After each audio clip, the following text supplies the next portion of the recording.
Clobberin time!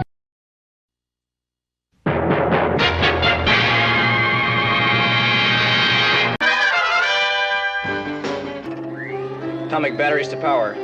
Turbines to speed. Roger. Ready to move out.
It's Clobberin time!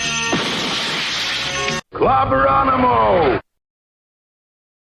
Greetings, clobberers, clobberoids, clobberonimos, clobberooskies, clobberets, clobberians, clobberologists, and every other kind of clobberer out there. And if you're not yet clobbered, the secret is to bang the rocks together, guys. Hello, hello, hello. This is, of course, Wildcard Wednesday night on Clobberin Time. In this case, Clobberin Time's issue number 684 on YouTube, number 1,380 overall the last 14 and a half plus years. And again, as we mentioned, it is Wild Who Wednesday night. Doctor Who month continues on Clobberin Times. I'm so glad to see anyone who's here, of course. Looks like a few friends are here already. So, I should probably just get down to beeswax by doing a few show notes and shout outsies. What do you think? Let's do that. Let's get down to it. Of course, again, thanks for everyone who was here with us on Monday night. And I certainly do appreciate it. Tomorrow night, 9 p.m. Central Standard Time, as always. That's because it always is. As always, it always is. Hey, where were I? Oh, yeah. I were there. It is, of course, Clobby's Clubhouse with Raquel and Mark joining me, as always, for reviews of the next episode of Blake 7, which is the web, by the way. Episode 5, Season 1. And then, I can forget the issue number, Star Trek The Early Voyages, Star Trek comic review, of course. And I'm sure Raquel will probably have a Tales of Tomorrow for us. I think she might. Maybe even Mark might have one as well. We'll see about that. And then, of course, of course, I always on Thursdays and Thursdays, I always try to hang out with my good buddy on my good buddy Tom's Midnight's Edge channel at 6 p.m. Central. And then, of course, Friday night is all right for a fight. Not Saturday night, but Friday night. Friday night, 6 Central, 7 p.m. Eastern on my good buddy J-Man's channel. We have our Jack Kirby's Fourth World reviews, reviewing all of Kirby's Fourth World in chronological order with Sean and, of course, the great J-Man. Having a lot of fun doing that. We're almost more than halfway, past the halfway mark. So that's fun. We'll review something after that. And then later on, my good buddy Nick Weiser on his channel, 32 Flavors of Nick Weiser, Friday Night Comic Shop Talk with the Friday Night Comic Shop boys. 8:30 p.m. Central Standard Time for that. And then, of course, it is Saturday Night Star Trek. with 4 more episodes of reviewing Star Trek Voyager. We're in season 3 right now. My wonderful first officer, Raquel, RM Commander Briggs. And it is 9 p.m. Central Standard Time as always. And yeah, looking forward to that. What a fun time we always have doing that, and I always appreciate you all. Then Sunday night, don't forget on the great Mark D with a C's channel, the Chief Engineer hosts us on 10 p.m. Eastern every Sunday night for Sunday Night Geekery. And we just geek out, just kind of, just sitting back after a long week, or rather, we just got through having a great long week. We're about to start another one, so we sit back a little bit and just geek out about whatever the hell there is to geek off about. Maybe even some eatery too, knowing Mark. But hey, it'll be fun. And then Monday, this coming Monday, it's Back to Earth B, the second Monday of every month on Clobberin Times. Special 6 p.m. Central, 7 Eastern presentation where I and my good buddy J-Man take you to Earth B to enjoy some of the wacky works of the greatest, craziest comic book writer of all time, Bob Haney. So that's a lot of fun. And yes, and of course, the usual spate of shows. All month, it's Doctor Who month here. And I'm yelling at you all for no reason. Love you. Sorry to yell. Sorry to yell. But anyway, let me shout out there. I haven't seen the chat yet, so what I'm going to do is shout out our wrenches and then our fantastic chat. The great Eric K., the bronze wrencher himself. I don't know who's here or not, so I'm taking but I always want to shout him out. I know Chris Persia's here, though. The great Chris Persia, vindicated wrench in the great white north. Thanks for all you do, buddy. Appreciate you so much. D-Bud Martin, the wrench of iron. The great Lord Thoth. Avon lives and long live the legend, buddy, and shout out to the lovely lady Thoth. Wrencher gods. J-Man, the wrench without fear, my partner in crime on Earth B, and reviewer extraordinaire. Super wrench Kal-El, buddy. Maddie's daddy, the Thor in Vegas. Reader of Rich Mjolnir, and the rascally wrench himself, Fanty Outsidey. And of course, Clobberin Time's own music meister, Maximum Redstone. Now let's see what good friends are with us in the chat tonight. All right. Let me run this thing back, see who all's here. Sorry about that. Okay, Gwagnar, what's up, buddy? Gwagnar. Brian Hepburn, hello, my friend. Alejandro Flores Ibarra. I almost hope I'm saying that correctly. Please forgive me if I'm not. Could not be reached for further comment. Good to see you, my friend. Penny. What is up, Penny? Good to see you, my dear. I hope you're doing well. Empress NM. Hey, hey. Adrian James. Welcome, welcome. Greetings. Let's see. Bop, bop, bop. Bop, bop, bop. Are you going to... I'll pin that question and answer for you in a second, Alejandro. Interesting question.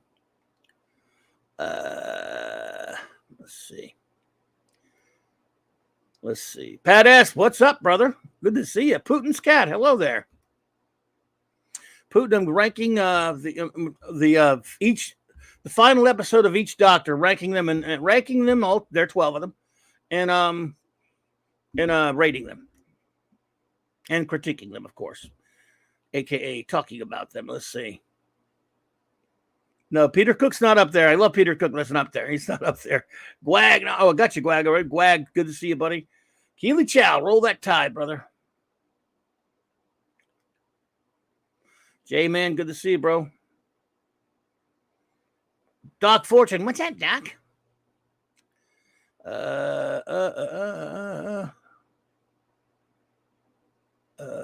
Let's see. Larry. What's up, my friend? Good to see you, buddy. All right. Let's see. JT Kirk. Yo ho ho. Anybody else? No, right. Alejandro asks, are you going to rank each Doctor's final episode by how emotionally sad their generation is? No, not particularly. Quality of episode or things that really stood out that either I didn't like or did. Put it like that. So, I guess we'll just get started. This is Doctor Who month. World Made of Cardboard. Good to see you. Welcome. As you all know, or you may know, if you're I don't know how many of you are Doctor Who fans, but I'm glad you're here. I've been one, as I've said, over 40 years now, 41 years, I guess. Of course, naturally, my first love is the original series, but in 2005, when when they with Rose came back, I was skeptical, but I made a believer out of me. I do love 05 up till about 13. In other words, I love New Who as well. It may be different, but I do include it with when it comes to Doctor Who episodes, I rate them together. So I just because it was a revival, same continuity in spite of the differences. Max Redstone, what's up, brother? And what so I just thought we would celebrate it on its 60th this month with some Doctor Who type things. In other words, next week I'm not sure exactly what I'm going to do, but either next week or the next, I'm going to count down my top 25 all-time favorite Doctor Who stories. Yes, meaning episodes. So right now, before I get to what I'm calling the outro episodes, obviously the top outro, which means the finale for each Doctor when they leave us. Last year, I did the 12. I counted down the 12 stories of the introductory stories, the first story from each Doctor. Did you watch the movie that was on Fox? I'll be dealing with that one, Keely Chow. Don't worry, it's part of it. So, indeed, Fanty, we're Who fans, but the BBC isn't. Did you guys hear that this new one, this new thing that they're calling Doctor Who, when it starts with its new Doctor, they're calling it season 1. Well, good. They already call the chibi stuff season none. But anyway, so here's a countdown of really quickly. I'm going to just run through it of my top from worst to first of my top intro stories. First story, I'm just going to read them off really quick. Then we're going to go to my outro stories list because it's just a brief. I did this a year ago during Doctor Who month.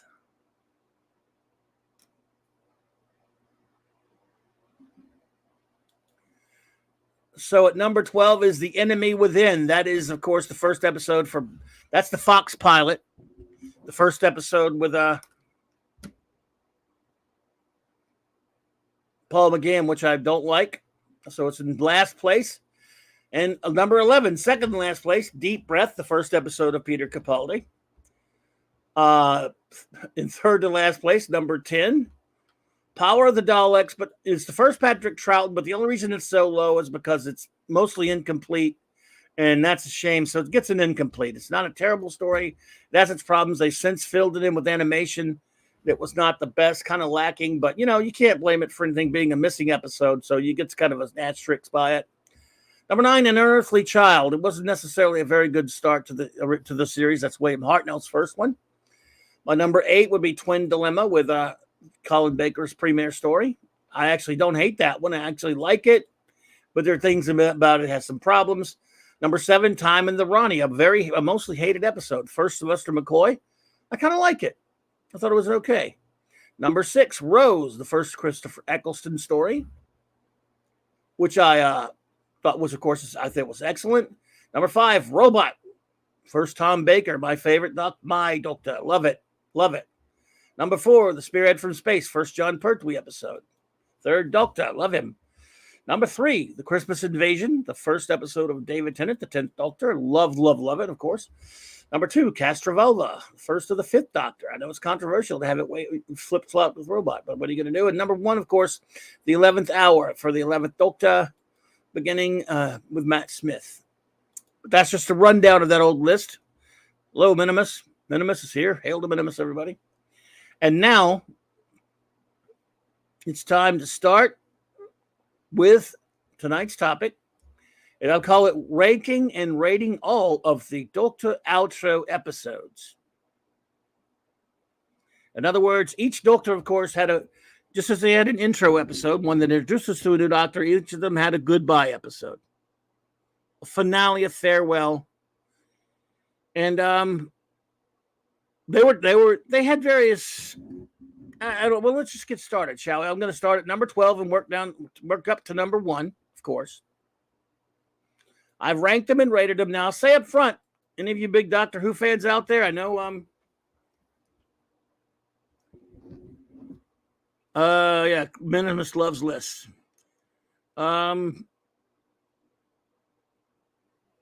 It's going to be controversial, I guess. Certainly, this is just one opinion from one fan. Yes, I've given Colin Baker an outro episode, and I'll explain it when I get there. Even though technically, he did not regenerate at the end of it, it was still. I'm gonna allow it. So we have 12, just like we had 12 of the other one. So without further ado, let me switch over to my list over here. All right. So here we go, starting with number 12 on my list of the Doctor Who outro episodes, very last episode of each Doctor. Number 12, rated 0, with a bunch of minuses behind it, is Twice Upon a Time. The very last episode of all real Doctor Who, fittingly enough. The very last episode of Peter Capaldi, a great actor who was terribly written for, in my opinion. This episode really comes, I've just watched it again tonight. It really goes after your heartstrings. And there's, David Bradley does a pretty nice job assimilating as much William Hartnell as he can.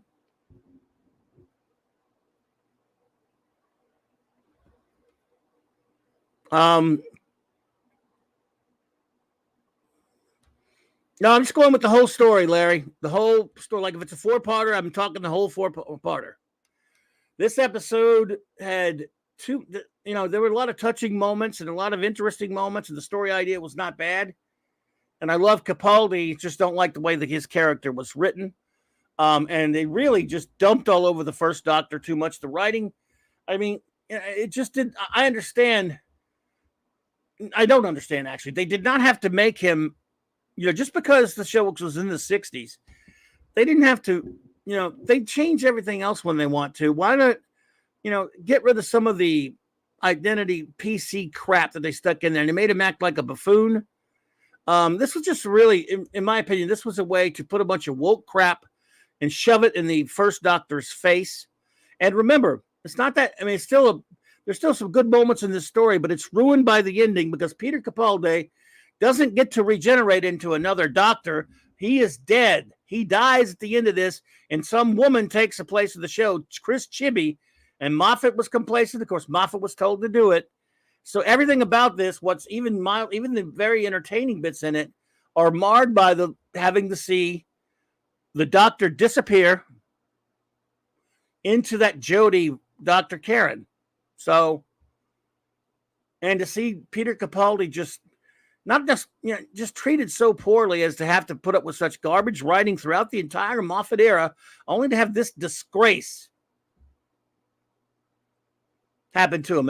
It's a damn mess. It's a damn shame, and it sucks. Every time there's something good that you want to grab onto in this episode, something that grabs your heart, it's just pissed on by Moffat and the looming knowledge that we're going to have the Chibi era and the Jodie era coming. Just Doctor Who is dead. One of the fun things about it, though, if you go back and watch this one, they say categorically, Chris Chibi, Mr. Timeless Children Jackass Idiot, the Doctors say clearly, is his first time to regenerate. He's the original. The first, you hear me, Chibi? The first Doctor is the Hartnell / Herndale / Bradley Doctor. The first one. It's the first time he regenerated, not the 500th time he's regenerated, you jackasses. That's the one virtue of this episode is they say that. Chibi, but obviously Chibi didn't watch it because he puked the filthy, timeless children all over us. Take the timeless children and shove it up your ass. This episode, at least as bad as it is, at least it knows that the first Doctor was the first Doctor. Hartnell, yes, played by Richard Hurnell in The Five Doctors, and then played by David Bradley in this one, fine. They got a lot of crap. They take a lot of shots at the first Doctor I don't like, but at least they say he was the first friggin' Doctor. None before him. And the only ones after him we have seen all. Moffat did pull one out of his ass with the War Doctor, but there you go. And they're the only Doctors ever. And even though I don't like the Capaldi era for the writing and the way I love the actor, I'll go ahead and, even though it's kind of ended with Time of the Doctor for me, which had problems of its own, I allow it. Capaldi's Doctor right there, the actual entity known as the Doctor, dies right in that scene right there. Brogu, good to see you. Event outside, he says, if they really wanted to fix this mess, instead of Tennant, they'd have Jodie change into Capaldi, who'd say that was an unpleasant having bad regeneration. But I think they just say that it was the Master pulling lies out of his ass in the Matrix on Gallifrey and just easily erase the shitty timeless children. But RTD is not going to erase it. Sorry, everybody, for yelling. Pisses me off. What's up, Brogu, good to see you. I'm calming down, I promise. I just what they've done to this show that so many of us love for so long. Anyway. All right. So number 11. It's the Fox movie. They've on some venues it's called The Enemy Within. Not to be confused with a great Star Trek episode. Also a 0 with some minuses behind it. I hate the movie. Thank you, Penny.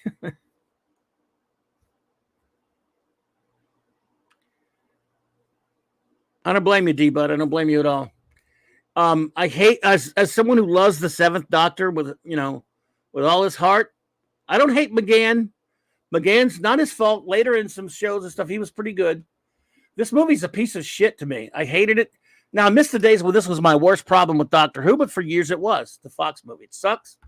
And what they did to the Seventh Doctor, first of all, his interior of his TARDIS looked like shit with bats flying around with it and pretentious garbage. And then he walks out into a hail of bullets.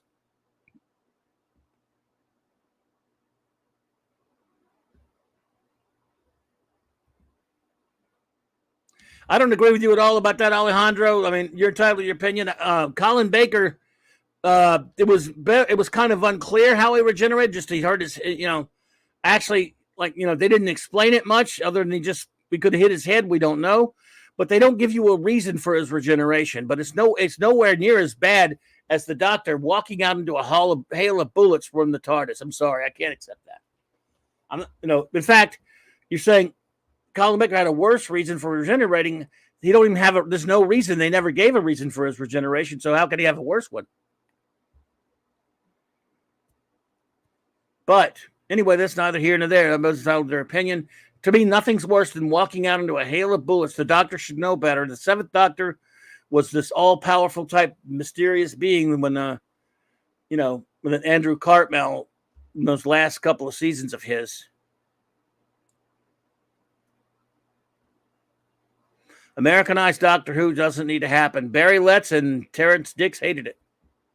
So anyway, not much to say about this one. It's the outro of Sylvester McCoy. He deserved so much better. I'm reviewing not just the outros of these. I'm also reviewing the episodes, if it's a great episode or whatever. But this to me is not. This is absolutely terrible. McGann was wasted. All this half-human bullshit. The Eye of Harmony's not in the TARDIS. And don't get me started on Eric Roberts as the Master. This thing sucks, in my opinion. I know a lot of people defended it. I used to fight with people in message boards all the time. I'm sorry. I freaking hate it. Nothing against Paul McGann.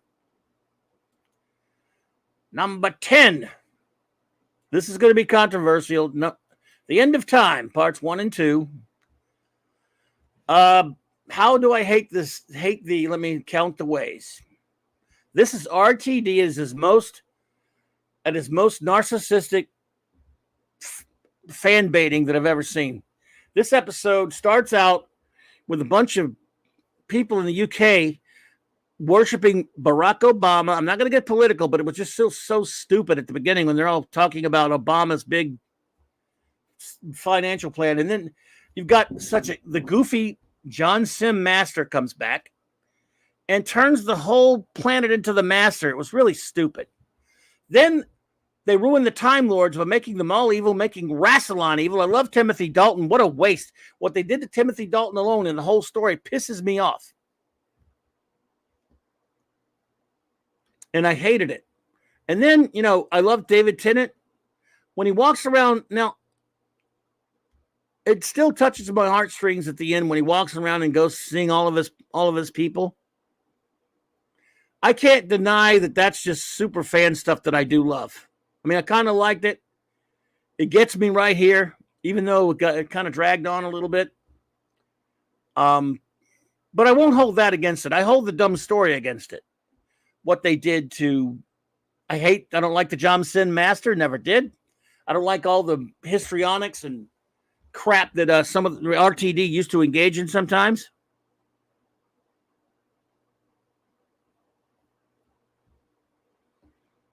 Yeah, I don't understand why exactly, Alejandro. I don't know why they cared about our president. I mean, they didn't. Remember in an earlier episode in Last of the Time Lords, or was it, or whatever, Sound of Drums or whatever, the Master killed a version of our president. It was like a fictional, basically a take on George Bush. Yeah, I got to admit, the Obama Master thing was kind of funny. So I just thought it was ridiculous. And but there are people who love this episode, and that's perfectly fine. Would love what you got to love.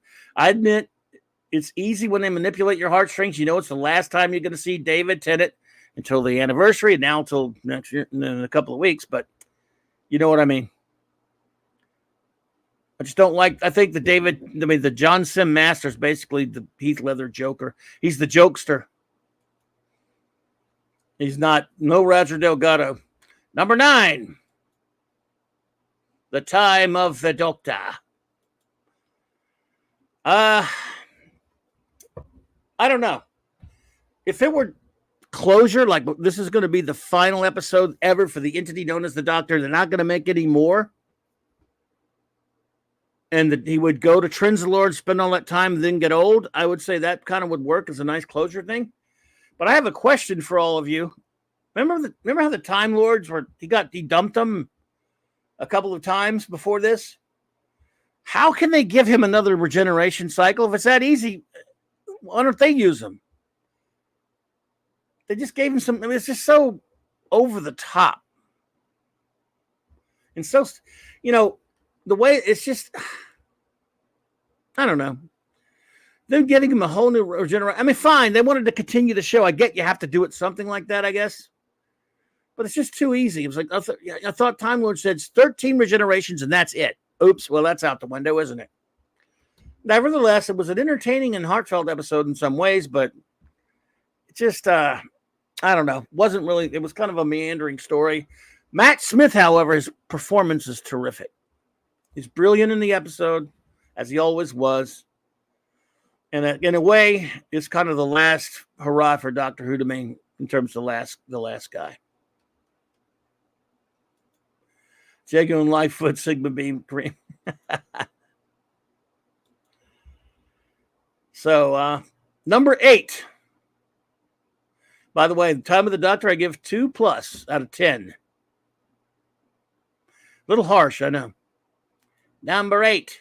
Now we're talking. The Night of the Doctor, the little short film where we get to see Paul McGann at least get some closure. Let's see.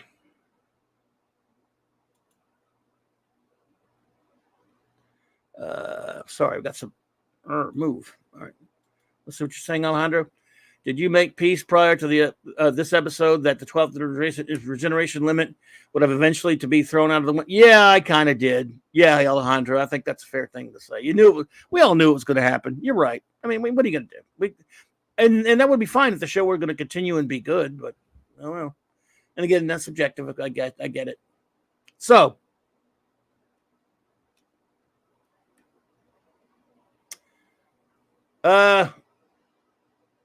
this is a very entertaining short where Paul McGann gets to have his regeneration.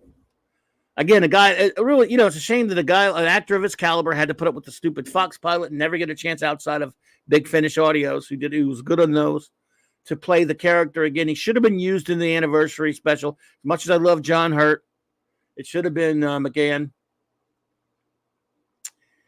But he regenerates into John Hurt. Now, all the stuff with the Sisterhood of Karn, I love Brain of Morbius.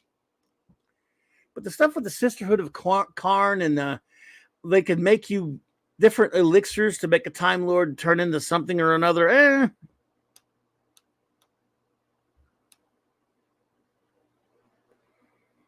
I agree. McGann should have gotten every episode Jodie did. Yeah. Oh, my God. That would have been great. I don't know. The whole elixir thing with the Sisterhood of Karn. Nevertheless, make me a warrior. He was great in it, and this was entertaining. In other words, the first 4 we did here, 12, 11, 10, and 9 are things that really aggravate me, and especially the first 3. But this was entertaining, and it was nice to see Paul McGann get some kind of closure. So number 7. Now, here we go. Max, you asked earlier. Colin Baker did have a last episode, obviously. His last story was The Ultimate Foe, the end of a trial of a Time Lord. And then the next thing you know, he's in the TARDIS and he bumps his head or whatever the hell happens and makes him change. I don't know. So I'm going to call this his last episode. We do see his future self, the Valiard. It's muddled. It's a fun episode that could have been a lot better. It was done on this weird video cam streaming, but it was still okay. It was a pretty interesting story. The Master is, of course, great in it. Michael Jason is terrific. The whole trial of a Time Lord. It's a very entertaining number. I gave it a 6 to number 6's last, to the Sixth Doctor's last story. Pretty entertaining. It was his outro. He just didn't get to regenerate. And he should have, but the BBC treated Colin Baker like crap. And he tried to get them to let him come back and do the show. They said, no, we're changing, but would you come in and do the regeneration? So obviously he said no. Can't blame him. So we got to see Sylvester McCoy in a wig regenerate into himself in Time in the Ronnie. So there you go. Number 6. Number 6 is the 10th planet. 6. I give it 6.5 rating out of 10. William Hartnell's the only first Doctor. Well, there were other first Doctors, but the first Doctor, I should say, the beginning, the first, last story, the 10th planet. Now, to be honest, it's only above some of these other ones because some of these other ones are not that great. This is not really a great Hartnell episode. William Hartnell was so sick at the time, he's barely in this episode. But it did give us the Cybermen. It did introduce, it is the first regeneration, not the 500th regeneration. I remember years before we ever got a chance to see this one, before we thought we never would, back in the early 80s, I got one of those Target novelizations of this and couldn't wait to read it. Wow, Michael Jason is still with us. Cool. 88. The Valiard is 88. Cool. So this not, I got to be honest with you, it's not one of the greater of the older episodes, in my opinion. The Doctor's barely in it. In fact, he sits out for a bunch of episodes, but still, it's classic for that reason, for the regeneration and stuff. Top 5. Number 5, the War Games. I give it 7 out of 10. It was this episode. This story is 10 parts long. 10 parts long. The great Patrick Troughton's final story, where he finally has no choice but to call the Time Lords for help in his battle against the War Chief.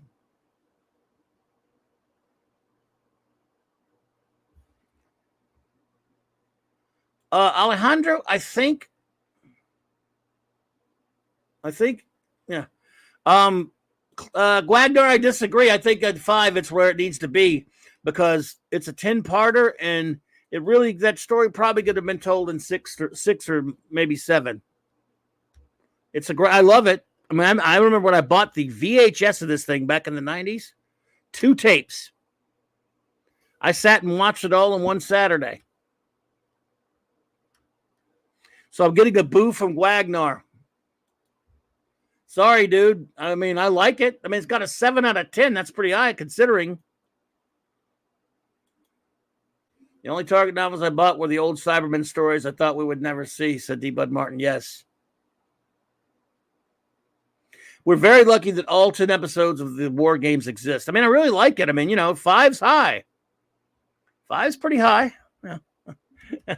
But it's a fun, and again, we don't get to see John Pertwee at the end of the episode. In other words, when this was still where they weren't showing the next Doctor after at the end. But it's a great story. I remember the novel condenses things down a bit, I do believe, if I remember correctly. But I love it. And yep. Suncoast Video was 40 buckles. I probably was. I don't remember how much it was now. Are you talking about 10th Planet? Of what? Because the War Games was 10 episodes. 10th Planet was like, was it 4? I think 10th Planet was 4, right?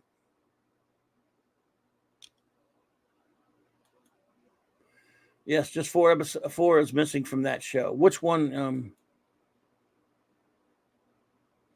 Oh. And which one are you talking about now? Well, you'll let me know in the chat. Keely Chow, thank you for the member chat. Member for 11 months, by the way. Said, did you watch the movie that was on Fox? Yes, it was number 11 on the list. Sorry it took me so long to see that. I forgot about it, buddy. I'm senile. 10th Planet has its final episode missing. Yes. But then they animated it, though. They did it. They released a set where they finished it with animation. One of those animated thingies. So number 4. The Parting of the Ways, part 1 and 2. Of course, the whole story is phenomenal, extremely entertaining, I think. Anyway, I really like the Eccleston era. This is when doctors became phoenixes all of a sudden, when they blast into a regeneration. It has to be like the Dark Phoenix or something, or a Phoenix-like thingy. Probably because of the, all that vortex energy that he absorbed. But the end of the 9th Doctor, he was cut short, but then look, right after that, we get the David Tennant, who was just terrific. So, but it was still a great episode. I thought one of the best. I mean, one of Eccleston's best, in my opinion. 2 parts, very spectacular, very dramatic, maybe overly dramatic with the Rose stuff. I wasn't always a big fan of the Rose stuff. But a highly entertaining episode and a sad goodbye to a doctor whose time was shortened. Heat Seeker, hey there, what's up? Says the half-human BS with McGann's doctor was simply ignored. Why not just ignore the timeless child BS too? What do you think? I absolutely agree. Unfortunately, RTD's not going to do that. Unfortunately, RTD has said he's not going to. That's what people are telling me. I could be wrong, and it's good to see you, Heat Seeker. Thank you for being here. So I wish they should just ignore it. But you know what? I'm not so sure you could ignore. You could ignore the half-human crap because it was like, maybe you could say the doctor was saying that in transition. It was such a tiny thing. But this was, they did, it was a statement he made. This was whole episode or 2. And they worked and they built up to it. So I think you'd have to, in my opinion, Heat Sinker, I think you'd have to get rid of it. I don't know if you could just ignore it. You'd have to come along and say it was the master telling lies by manipulating the Matrix on Gallifrey. Wouldn't that be easy enough? But RTD won't do that. He probably learned. In fact, because of the stink that Friends made, right, like J-Man said, he said he's not going to undo it. And you got to undo it. I think you can't just ignore it. In this case, Heat Sinker, I'm going to say that I think you can ignore BS like the McGann's half human, because it's like a one-off thing. You can go, that's crap. Just like also in the Fox pilot, for example, the Daleks put the Master on trial. Well, since when did the Daleks have a legal system? And why is the Doctor transporting him to Gallifrey? It was dumb. Everything about it was dumb. In the first 2 seconds, it's dumb with the voiceover about the Daleks. So I think they have to address it. And again, I think a lot of people would even give them a pass if RTD did a story, even if it had that new Master in it, who's a good actor, that guy, but ignore. I mean, I want Jodie gone. I want that Doctor erased too. But if we can't have that, at least erase the Timeless Children. And I might actually watch Shooty Gatwa if they did that. If those 3 David Tennant episodes, and maybe RTD's lying, if those episodes deal with erasing the filthy Timeless Children, you know what? I would give RTD's new show a chance and watch Shooty Gatwa. Shooty, I think is how you say it. I'm sorry if I'm saying it wrong. I mean, the Doctor, it's the kind of stupid crap the Master would do to the Doctor. Even though we all know that that's not what Chibi intended. And like I was saying, when I was reviewing that at number 12, that Twice Upon a Time, I mean, just as recently as an episode that had Jodie in the ending of it, he says, he's the first. I mean, the Doctor in that episode, the first Doctor, the first, was pretty scared to regenerate because he'd never regenerated before. Call it the Master Plan. Brilliant, J-Man. Brilliant. The Master Plan. It's all about how the Master lied to the Doctor and fakes the Timeless Children. Yes.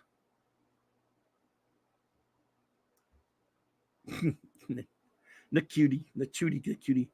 So, that's number 8. The Parting of the Ways, a great episode, in my opinion. Number 3. Planet of the Spiders.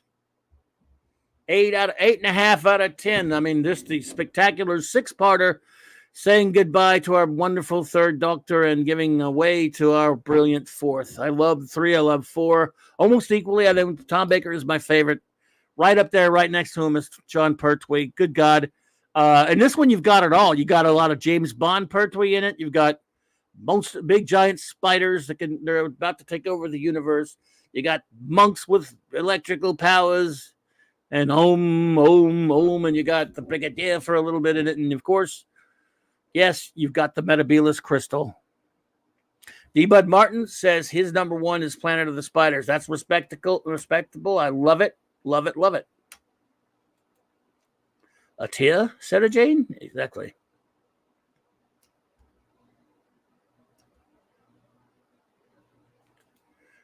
Three is J-Man's fave, then 4. Okay, well, look.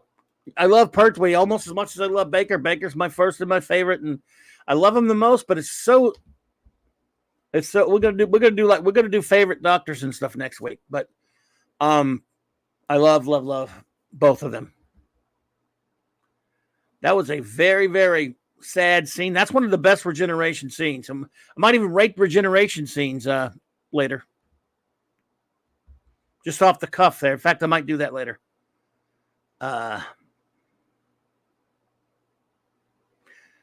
Heat Sinker says, is it Peter Cushing? Well, Peter Cushing movies were made to cash in on the Dalek craze. He's a human who created a time machine that they happen to call the TARDIS. He's Doctor Who, they call him. He has his real grandkids. It's not a part of the show canon, but I love Peter Cushing, so I'm nothing against him. It's not considered part of the show canon, so I consider it just another universe there. And that, to me, that's not an insult to it at all, but it's just not. I mean, it doesn't, and he's a great actor, so yeah. And if they made him the real 13th Doctor, I guess I wouldn't mind so much compared to whom. Anyway, number 2, Logopolis.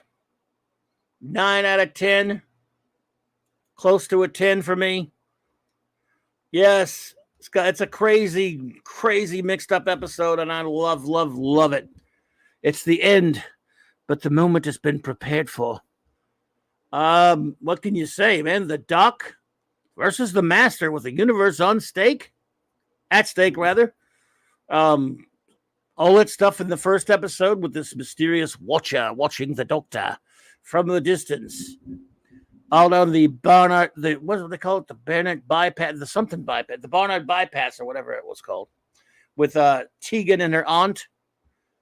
Yeah, peoples of the universe, please attend carefully. This message that follows is vital to the future of you all. Well done, Max Redstone. Too bad Roger Delgado died, forcing this to be the final Pertwee story. Oh, meaning Planet of the Spiders. Yes, that's such a sad thing about Roger Delgado and how he went out. He was great. He is my favorite Master, but I do love Anthony Ainley. He's terrific in this one, especially at the end. There was a part 2 or 3 when this TARDIS is shrinking. At last, Doctor, at last I've cut you down to size. Oh, I love it. Can you watch season 19 without seeing season 18? I.e., can you watch Castrovalva without seeing that? You can, but I think The Keeper of Traken, Logopolis, and Castrovalva are almost like a trilogy, in my opinion, Alejandro. Oh, cool, J-Man. And we do have the same number. You knew it. You predicted it, buddy. So you can, certainly, but I definitely, Alejandro, and I do. Sometimes I just throw Castrovalva in there or Logopolis in there. You can just watch season 19 cold. But I think it's kind of cool to start with Logopolis at least. But I really think you start with maybe even The Keeper of Traken, just because, you have the first appearance of Anthony Ainley playing Tremas, Nissa's father. And so Nissa comes into play in Logopolis. So it kind of, if you want to know what's going on with Nissa, you got, and Tremas and the Master, you kind of go all the way back to Keeper of Traken and then Logopolis. That's the way I look at it. But could have sworn there was a time Peter Cushing was mentioned in universe to have played the Doctor and met the actual Doctor. If so, I don't remember it. True, the East Base trilogy. They even did a set of that, didn't they? Yeah. Yes, that would mean Warrior's Gate, Keeper of Traken. Actually, it was started before that. This is like full circle to Warrior's Gate. Actually, the East Base trilogy. The East Base, wasn't it full circle? Stones of Blood and East Base. Let's see, full circle, Stones of Blood, Warrior's Gate. That's the East Base trilogy. Yeah, if I remember right. True. Season 18 was J&T setting up 19. So my number one, my all-time favorite, these are just a favorite list, folks. Not everybody's favorite, I get it. My favorite of the Dr. Goodbye stories is, of course, The Caves of Androzani, which is a masterpiece, a 10 plus for me. I love, and did I mention that I love this episode? This is my favorite regeneration scene of them all. This is the most unlike Doctor Who episode they almost ever did it back then for sure. That's true. You never see the Master regenerate until, he sort of, in a way, cheat regenerates in Keeper of Traken by using the power of the Keeper. Oh, State of Decay is part of the East Space trilogy. I'm sorry, what did I say? I said a different one. You're right. Full Circle, State of Decay, Warrior's Gate. Maybe that's it. Trilogy. Wagner, thank you. My damn garbagey memory. So now I never know if Adric was right. I just assumed it was wrong. Derek Jacobi, of course, regenerates into the Master. But yeah, so no, you never see him regenerate unless you count that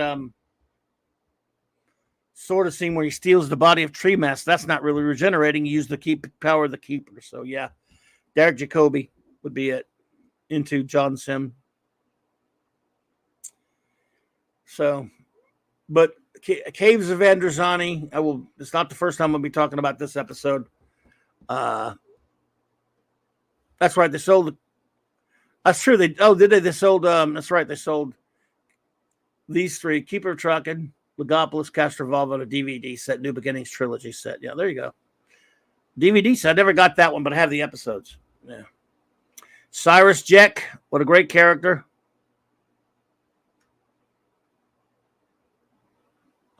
Just brilliantly played. Perry, a great regeneration into Colin Baker. He probably looks better in Davison's clothes than in the ones he picks out. So that's my number one of my all-time favorite outro or goodbye episodes for Doctors. And RTNZ.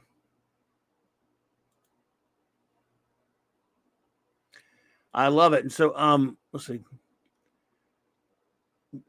What would I rate the Power of the Doctor? David Tennant is what would you rank last year's The Power of the Doctor? David Tennant's is the 14th Doctor.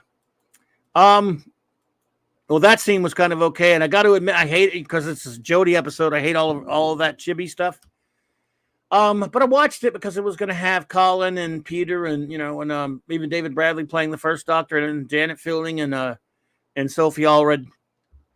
And I watched those scenes, and as much as I hate to admit it, they kind of tugged at my heartstrings a little, but I wouldn't even rate it because it's not real Doctor Who to me. They showed me a few things that would try and tempt me. And actually, I would say that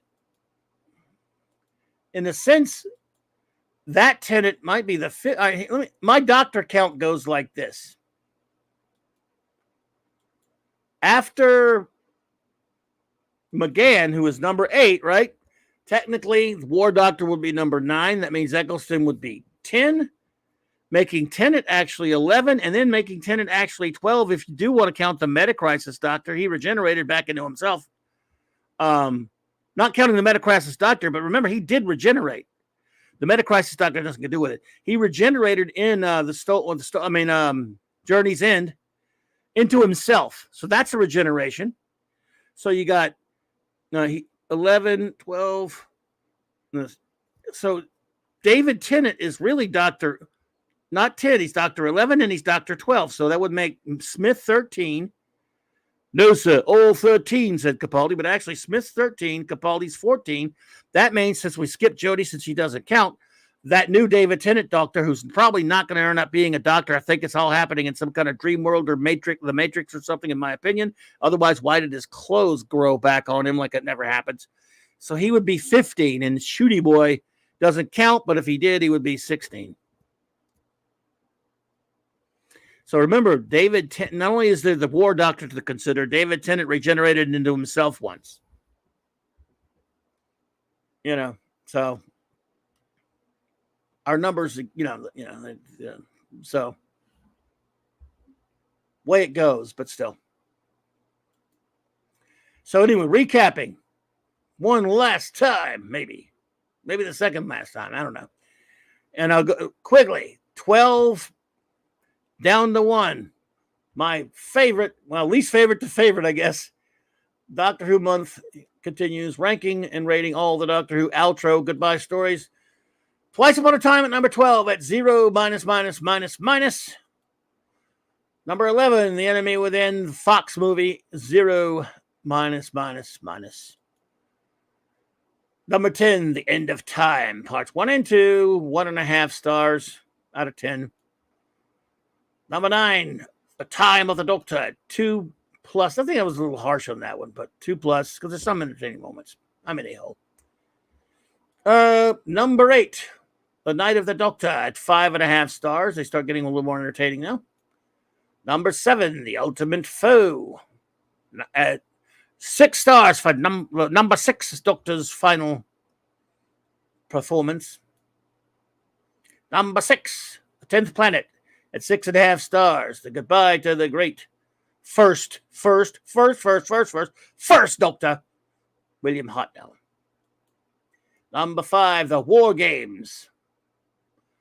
7 out of 10 stars for the finale for the great Patrick Troughton, Doctor number 2.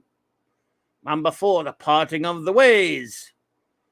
8 out of 10 for Doctor number, even though he should be number, no, let me start number 10. Number 9, Christopher Eccleston's last story, in other words. Number 3, Planet of the Spiders, the founder for the great John Pertwee III, Doctor at 8.5 stars out of 10. Number 2, 9 stars out of 10 for the great Tom Baker's finale, Logopolis. What a great smash bang episode it was. Love it. Crazy, didn't make any sense at all, and I love every second of it. Love it. It's the end, but the moment has been prepared for it. Number 1, the 5th Doctor's swan song, The Caves of Androzani, at 10 plus. A brilliant masterpiece of drama that didn't even necessarily try to be Doctor Who, and yet it was one of the greatest Doctor Who's of them all. In my opinion, that has the best regeneration scene. And I'm going to talk about regeneration scenes in a minute. Yeah, so the Brigadier said, well, here we go again.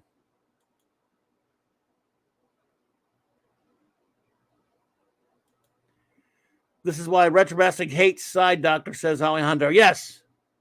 I don't know if Mike and I have talked about that or not. We talked about Doctor Who on the show a while back, but it's been so long. Need to get him on and talk some Doc. Maybe you want to come on and talk some Doctor Who for the if you're out there, Michael. What do you say? We talk some Doc this month if you get a chance. Now you can even make a list of your favorite episodes if you feel like you got enough to do. You're a busy man, but you know. Oh, it's not over yet, Pat S. Unless you want it to be. I can end it right now if you want me to, but I mean, yeah. So I didn't prioritize them in any kind of order, but I think I'm going to go ahead and off the cuff talk about the best regeneration scenes. I'll go from what I think the best is, and I think this is my favorite regeneration scene that was in Caves of Androzani.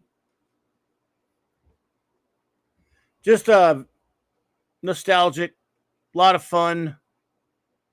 It's tough to come up with it. You know, that's why to make a list of favorite regeneration scenes. But I just thought it would be. It's tough to really decide what my favorite. Except for this one, I love this one a lot. The Logopolis one has always been a fun one. It's very nostalgic. Yes, Doctor, the Watcher. So he was the Doctor all the time. Yeah. And the moment has been prepared for. Parker Luck. Hello there, my friend. Hi, Clobby. Hope you're having a great night. I have a question for you and your crew of reviewers of your various science fiction series. It is, have you guys ever reviewed classic monster movies? We have not. I have not. I love the Universal ones. But no, I have not done anything like that yet. Parker Luck. You never know, though.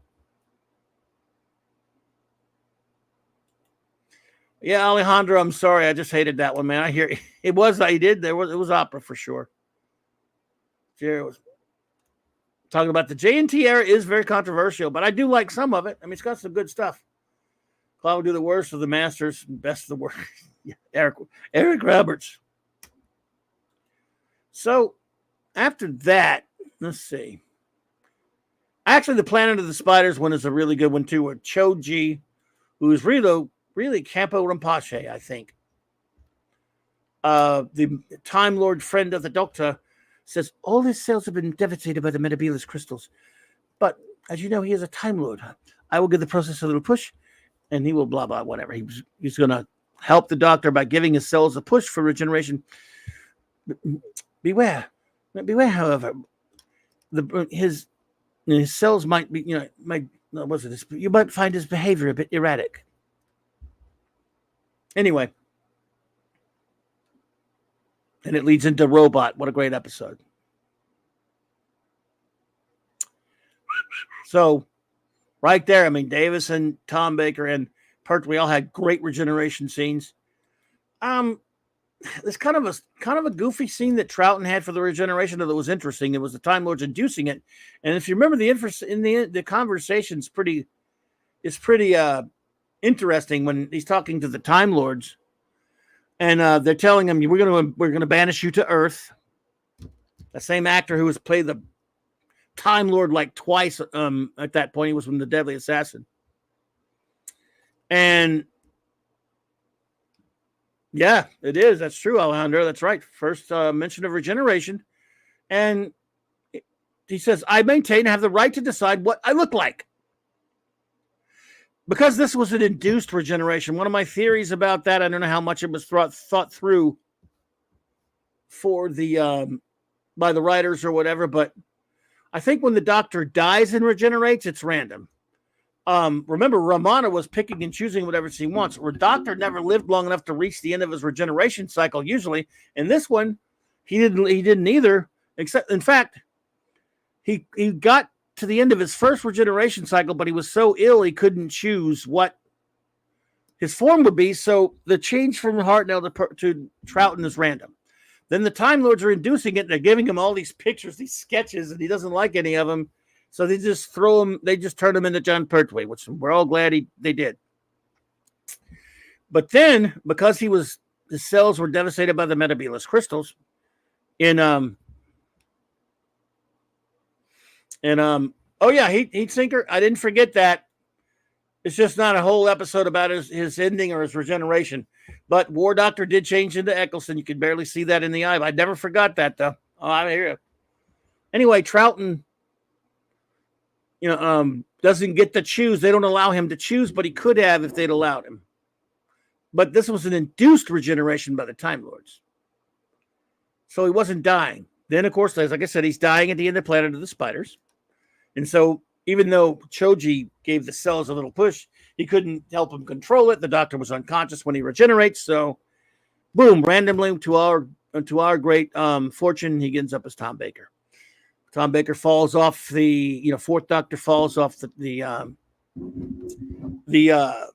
tower at the Pharos Project and lies there and joins with the Watcher. This future projection of if you could explain the Watcher thing, don't give me fan theories. Well, you have to, because they never explained it that I know of. Maybe they did in the novelization and I can't remember. Man, it's been forever since I read the novelization of Legopolis, but if you remember what it says. Anyway, the Watcher, so he was the Doctor all the time. But they never really explain it, but that's okay. Spectrox toxemia is killing the Doctor at the end of Caves of Vandazani, so he really has no control there. So he ends up with the crazy man Colin, which I love. Colin Baker leaves the show, so he just, they just say, they give no excuse for why he's unconscious on the floor. Now, the fan, Shooter, good to see you, buddy. Alejandro, by the way, I don't know if you know this, but a fan did a really cool video that fills in the Colin Baker regeneration. It shows him leaving at the end of Ultimate Foe. And then it shows the TARDIS getting blasted it shows some more shots of the TARDIS getting blasted by the Ronnie's gravitational thingy, whatever they used to bring the TARDIS, that she used to bring the TARDIS there. And it shows that thing that's blasting also is causing him, making it, it's hitting him through the TARDIS a little bit. Then he falls down, so the radiation of that thing hits him while it's hitting the TARDIS, or something along those lines. And it was pretty cool.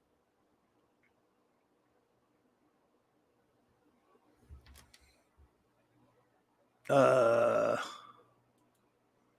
tried to redo the Watcher sort of with the lone Ood in Tennant's final story. Oh yeah, the Watcher.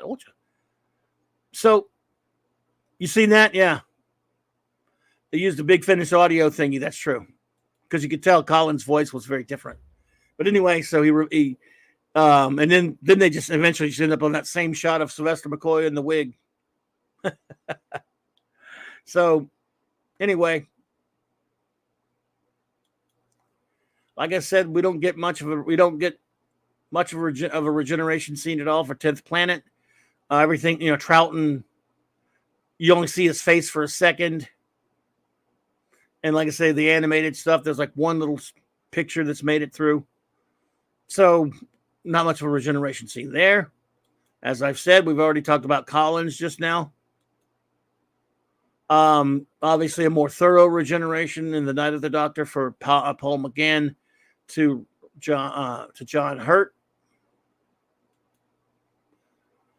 Again, these later regenerations don't count because now Time Lords are the, so in other words, this was, again, I thought they drew, the one time of the Doctor was way too drawn out, in my opinion.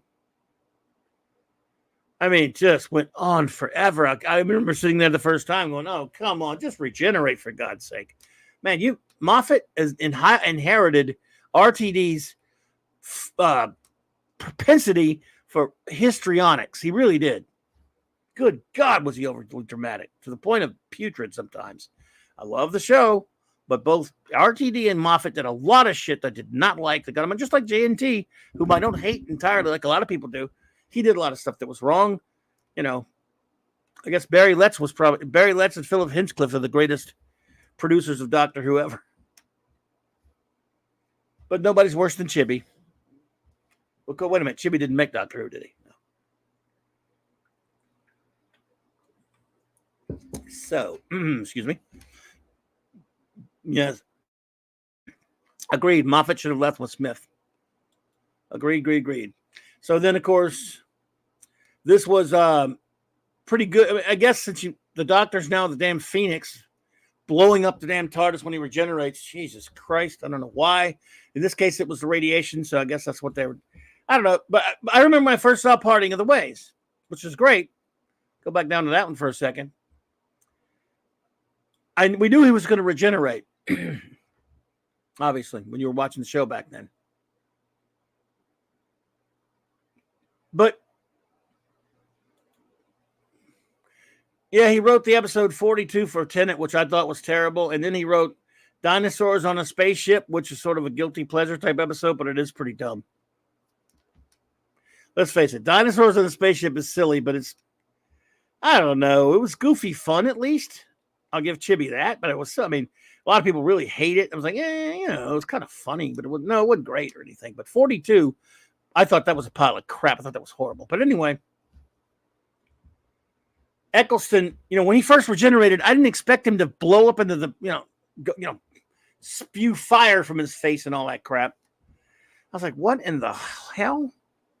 I remember, even though I was loving the show, don't get me wrong, and I love the episode, I was like, is that necessary? That's like, RTD he's not a freaking superhero.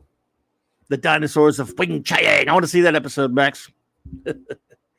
So I thought that was again, RTD was a little overly dramatic with that. And then at the end of time, holy crap. At the end of time, dude, he destroyed the interior of the TARDIS with his. Now, they're going to blame that crazy radiation he absorbed. Okay. Wow. I hear they had a fire on that set that destroyed all kind of crap because it was outrageous. But at the end, at least in Parting of the Ways, he'd absorbed all that power of the vortex. So that's true. Look, the reason why Dr. flames out and destroys the TARDIS is now they have the effects budget. They could do, they get a new TARDIS each time. I understand that for new TARDIS. Also, again, the Eccleston one, you could at least explain it when he absorbed all that energy of the time vortex. So that makes some sense. The radiation that Tenet, I don't know, whatever. But then in Twice Upon a Time, they had the first Doctor's hands all, but at least he didn't go nuts like 12 did when he regenerated, or 15 did when he regenerated. So this was a crazy but interesting regeneration. This was the worst. Of the regenerations I hate the most is what happened to Sylvester McCoy, because not only does he walk out into a hail of bullets, he's not dead until a doctor operates on his operating table and kills him. That was disgusting, unnecessary trash to me. I hated every second of that crap. Then he doesn't regenerate, of course, so he's conveniently in the morgue because he thought it would be funny. God, I hate it. I really hate it. Just me. People like it. That's fine. It's overkill drivel. Alejandro says, did you ever connect Tennant's death to Spock's death in Wrath of Khan? They sacrificed themselves by absorbing lethal amounts of radiation. That's true. Yeah. Good night, Penny. Thanks for being here, dear. Have a great night. Appreciate you. That's true, Alejandro. And I don't know if I ever really even thought about that. If I did, I don't remember ever thinking about it. So good call. They both sacrificed themselves. Yep. And he said, instead of saying ship out of danger, the 10th Doctor walked around 10th, whatever it was, yeah, it's like the 11th at that, he's the 12th at that point. 12th Doctor walked around visiting people. And then, then went and changed. It says, I don't want to go. And man, it was tearjerker stuff. There's no question about it. Gotta love David Tennant. And then, of course, this regeneration scene is really the worst, though. Because, and it's another one, by the way, that took forever. Jesus Christ. He said, the first doctor, not the 50th, not the 500th Doctor, first Doctor, goes to the other, goes to his TARDIS and, regenerates and all that stuff. His body's getting a bit thin. And then Capaldi Doc walks in there. He didn't run around as long as Tennant's Doctor did. Yeah, I'm well aware that Tennant's Doctor sacrificed himself to save old Wilfred. And I love it. I mean, that's fine. Capaldi started dying in that last episode before this one. And then, of course, he was thinking about just going ahead and dying and stuff. Then that episode happens. The original, you might say. Indeed, sir. Indeed, Alejandro. And then when everyone leaves him alone in his TARDIS, he's walking around going, talking to himself for a while. And then finally, you're sitting there going, I remember when I first saw it. I watched it again today, actually. I first saw it, though, today. As soon as it got to where they were going to make me look at Jodie, I turned it off, just so you know. But back when it first aired, I didn't. And as soon as she pops up, I'm already wanting to puke. Yes, agreed, Max. David Tennant gave a farewell tour. It's touching. It's a fan. It's fan service beyond belief, but it's better than treating friends like crap like he's doing now, meaning RTD. And if you have the power to dump the Timeless Children and you don't do it, you're abusing fans. Go screw yourself. Which he'll probably, never mind. So, yeah, he meanders a lot before he finally regenerates, and that's it. Even though I love the actor Capaldi and yet hate the way his Doctor was written and don't like the stories, as soon as he blasts into an oblivion, right there, he's just flaming off. And as far as I'm concerned, he turned into energy and left the universe to go live in some other universe, and some silly bitch took over the TARDIS, and that ain't Doctor Who anymore. They don't like that. They can screw off, that is. To hell with them. To hell with them, I say. And so that, as they say, is that, my friends. But Art Cribbins also played Tom Kent, and yes, he was in Dalek's Invasion of Earth as a nipper, as a young feller. RTD had potentially revealed his true colors. Indeed, Alejandro. He doesn't care about. He is a fan of the show. We all know that. He said it, and I believe him. But he doesn't care about if you. First of all, if you have the power as a fan, and by the way, he does. They gave him control. And I don't care if Chibi's his buddy. He's got to say, "Look, pal, my buddy." That he may not be able to erase Jodie, which I wish he could. And I can't stand her. But if he just erased the Timeless Child, if they said, "Look, let me do the story. It was all made up crap that the Master was using to screw with the Doctor," then I would be happy. I'd be happy, really. I can't be happy. But I would be like, thank you for doing that at least. Giving something to the fans that you're a fan. There's no way there's no way. I don't care what RTD, whatever else he is, and he's a political jackass, and he does crappy things. And he says stupid shit. And he writes a lot of stupid shit sometimes. All that stuff, I have differences with him. I know he's deep down a Doctor Who fan, and so is Stephen Moffat. I guarantee you, neither one of them like the. They may never admit it in their life until like 30 years from now. Neither one of those guys could like the Timeless Children trash. No. You might say, well, there are plenty of people who do like it. They're fans. Fair enough, I guess. I just find it hard to believe that that they would, or any fan would like that. Any fan who's been a fan for, in their case, my case, 41 years. Them, I mean, there's in my age range, so they might have even loved it before I did. I don't know. I don't know if they're a little bit older than me or what.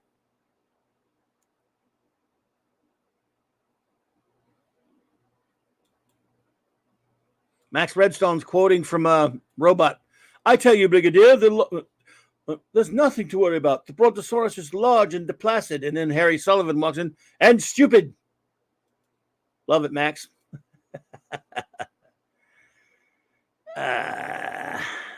There's enough tech out there that a fan could edit a bridge between Capaldi and Tennant. Yeah. Yep.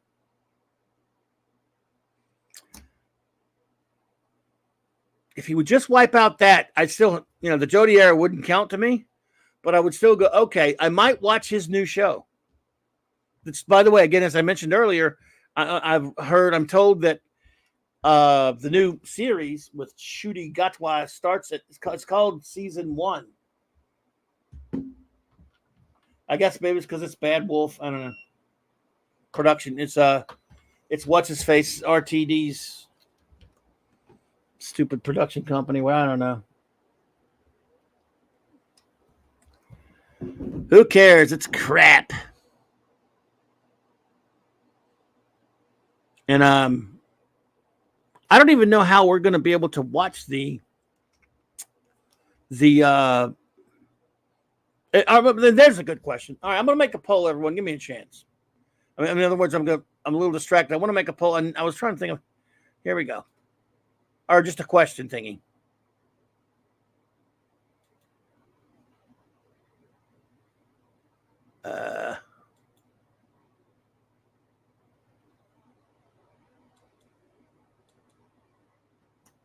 What the hell? Sorry.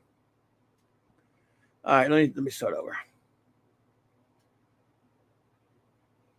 All right, here we go. Now, bear with me. I want to see what you all say.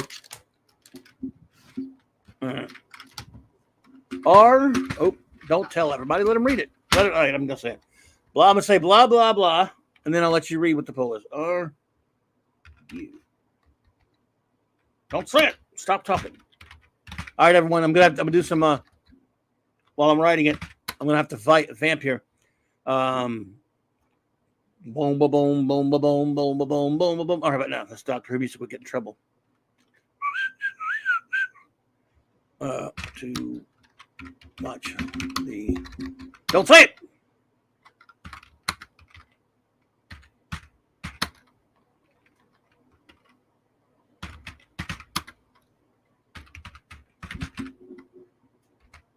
All right.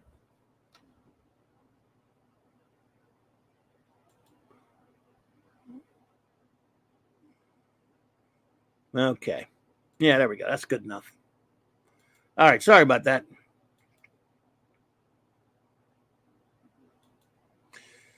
Heat Singer says, Clubby, I have nothing against Ncuti. I'll give him a chance. We'll see. That's fair enough. That's another question I'll probably ask later. So, or maybe next week. Look, I don't have anything against him either.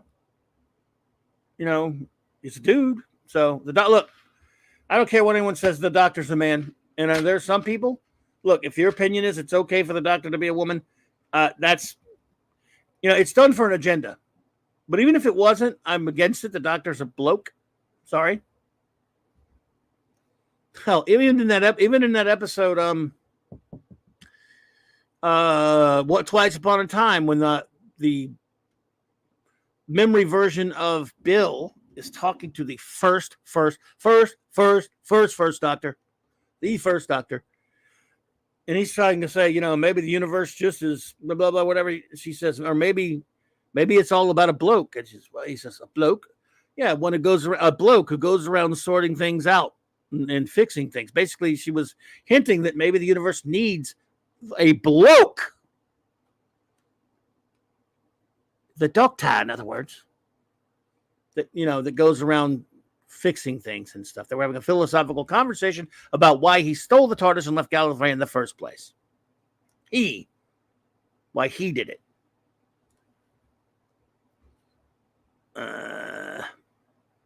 Well, that's what I've been saying that, Fanty. Jody regenerated into Tennant's clothes and burns away. That never happened. That's why she never existed. Yeah, well, again, regenerations don't work that way, so that's why I think he's in some kind of matrix or whatever.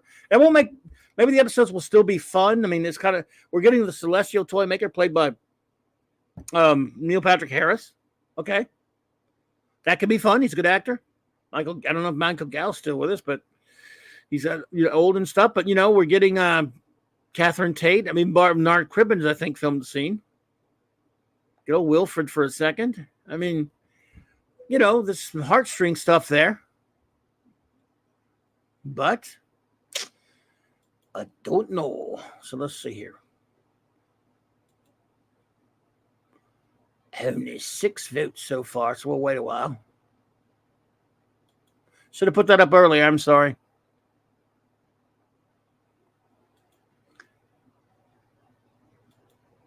Oh, Michael Gall died in 2000. I thought so. I'm an idiot. I'm very old and senile, Alejandro. I'm like the first doctor. First doctor. So you would have hated the idea that popped up in the 80s about a potential female doctor supposedly replacing Tom Baker. Tom Baker started that joke. Sidney Newman even made the joke at some point. And right around after Tom Baker said that, and whether he was serious or not, I don't know. He was just goofing around off the cuff. Every single time after it was a doctor announced that he was leaving, in that in-between time to when he announced till they finally cast the role, those rumors were swirling, just kind of a, fun, it was kind of wasn't really taken all that seriously. But we didn't live in the times with him in. Then, around when Matt Smith was cast, I think, it started getting a little noisier, but they didn't say much. Excuse me, I take it back. Sorry. When Peter Capaldi was cast, it started to get a little noisier about, hey, why not a woman? So that's, I think, where Moffat lost his spine, lost his cojones.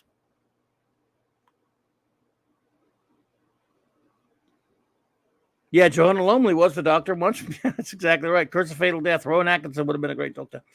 Love it. So anyway, that's when he lost his nads, and then all of a sudden he started catering to these idiot Tumblr feminists and stuff like that, where basically became Clara Who. And of course, he didn't like it when we criticized the show being Clara Who, because he knew we were right. He even made jokes about it on the show. Well, you big baby, why'd you do? You're sucking up to those idiots, to a few morons on Tumblr. And so, not only does he not, because he got away with once again casting the doctor as a man. They're like, I mean, it was a furor over it. And he kissed ass. And eventually he said stuff like, well, he could be a woman sometime. He didn't want it to be, of course. Moffat didn't want it to be. He kept saying that because he was getting pressured. And probably by the BBC, too, if you want to be fair about it. The BBC was probably giving him some shit on it, too. So after Capaldi, I remember saying after he got it, I was surprised that an actor of that quality, and I'm also surprised that they didn't cast a young guy like they had the previous 2 times. We got lucky with Tennant and Smith because they were terrific.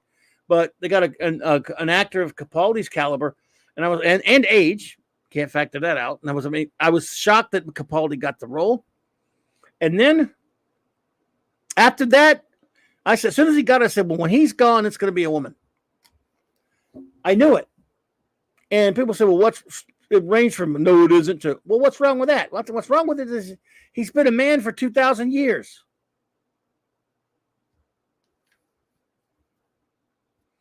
And I do care if he's a woman or a man. In other words, this is what he was. And you know what? A lot of women care too. Women love Doctor Who. They love Star Trek. They love a lot of the same things. There's some stuff that gets tagged like it's mostly guy stuff. True. But even that stuff, women do like. I mean, women like James Bond as much as guys do for different reasons. Or not quite as much, but they do like it. But Doctor Who, though, every lady, and again, it's anecdotal, I understand this, but every lady friend that I had was a Doctor Who fan. Don Dunn, what's up, buddy? Would say, and I would say, so you ready for a female doctor? They'd say, hell no. This time they loved David Tennant, or they loved Tom Baker, or they loved Matt Smith, and they didn't want a female doctor. Only a few jackasses wanted that. R says, honestly, I don't care if the doctor is a man, woman, black, white, Asian, etc. Provided 3 things. The actor is top-notch. The stories are good. The actors treats fans with respect and humanity. I'll tell you what, I do mind it being a woman. However, if we lived in different times, here's the only scenario where it wouldn't bother me if the doctor was a woman. First of all, if we didn't live in these times now where we could be sure that it wouldn't be being done for a political reason, let's say we lived in relatively normal times and the people, the men and women who make Doctor Who got together and said, you know what? He's been a man so long. What if something crazy happened to his regeneration, something abnormal, and he becomes a woman for the next time? And they were trying to do it for a reason that was thinking outside the box, that was for creative reasons that they thought might be interesting, and had nothing to do with identity politics. I still wouldn't agree with it, but I'd have respect for that. I go, okay, they're trying to do something different. I think it's silly. You shouldn't do it. He's a man. He's fine that way. Changing him is saying there's something wrong with the character being a man. That's what you're saying. Create your own female character. Hey, do a show about Romana. Do a show about the female, the doctor's daughter. Anything you want. But you are attacking men when you do that. And you're saying, oh, man, he's been a man for 2,000 years. It's about time he became a woman. Well, you know what? How many of you men out there just decided I've been a man for 50-something years. I'm ready to be a woman. We know in our society, maybe some people say that, but let's face it, most people don't. And I'm just saying, the doctor is a man. Starbuck is a man too, but hey, they didn't listen to me on that one today. And of course, some of you like that new thing. I'm not going to go there. He's still a man, though. Dirk Benedict Starbuck. But prior to Chibi, Big Finish had an explanation that a Time Lord could only change gender if they committed self-deletion. Wow, really? And I hated Missy being the master. She should have been the Ronnie. I would love if Romana I'd love a Romana series too. I would watch that. And if she just came back to this series, it would have been nice. I hear you, Alejandro. Big Finish did a lot of crazy stuff, but, I'll put it to you like this. A doctor can... Here's another thing. A Time Lord can't... The ones... When they have a controlled regeneration, when it's their cycle up, and it doesn't happen at random, and they can just shoot... Maybe they have this ability to do that. Empress and M.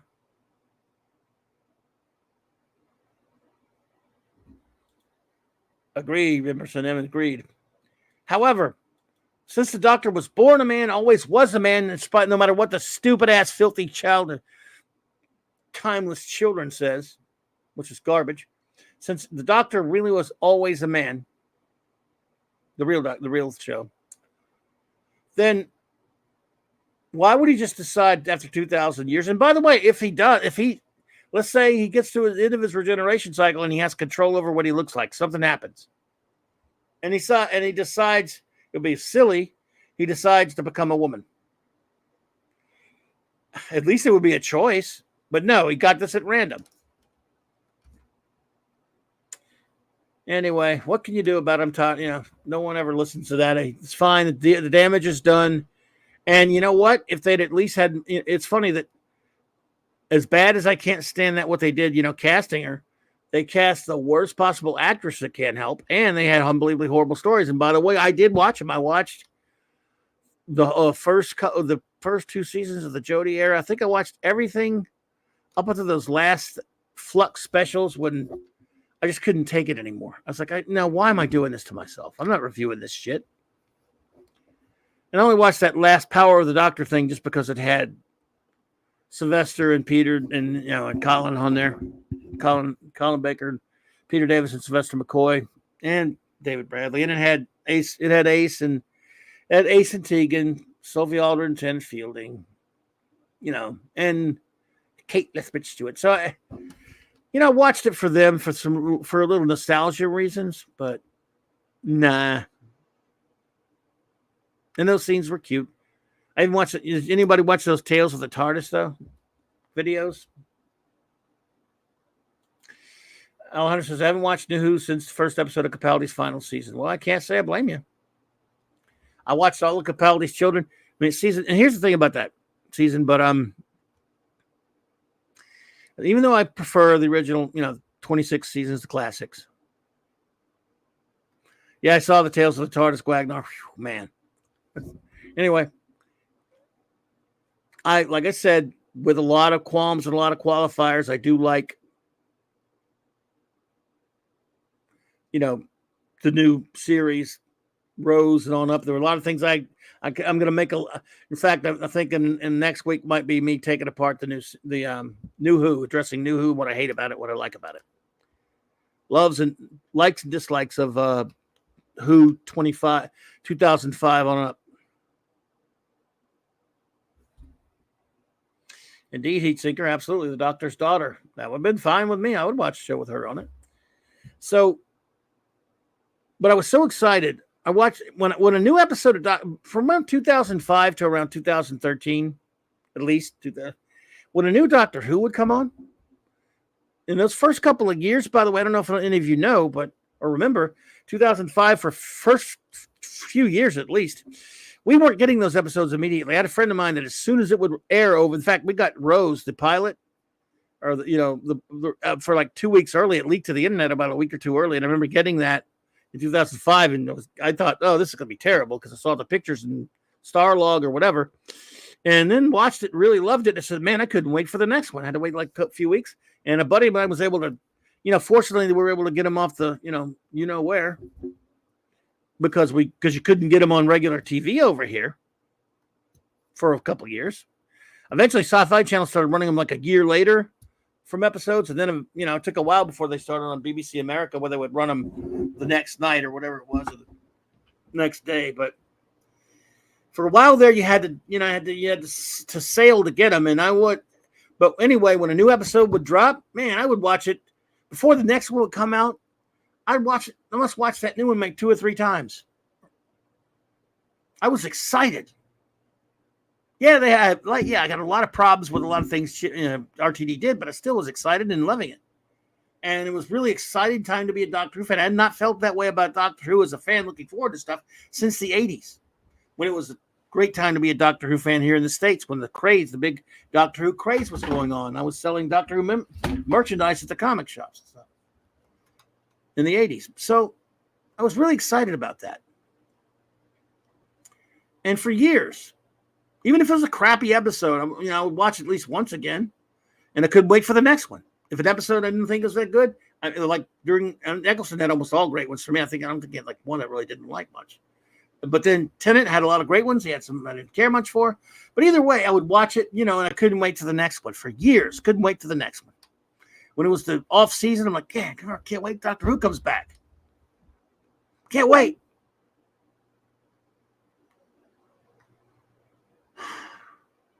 Then, I loved the 11th hour. I love it. Tennant's last couple seasons, they had some episodes I didn't care much for, but I was still excited about the show. I was still excited about and I love Matt Smith.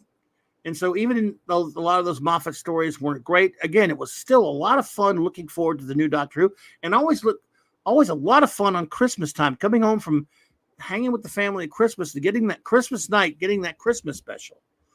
Good times to be a Doctor Who fan. Good times.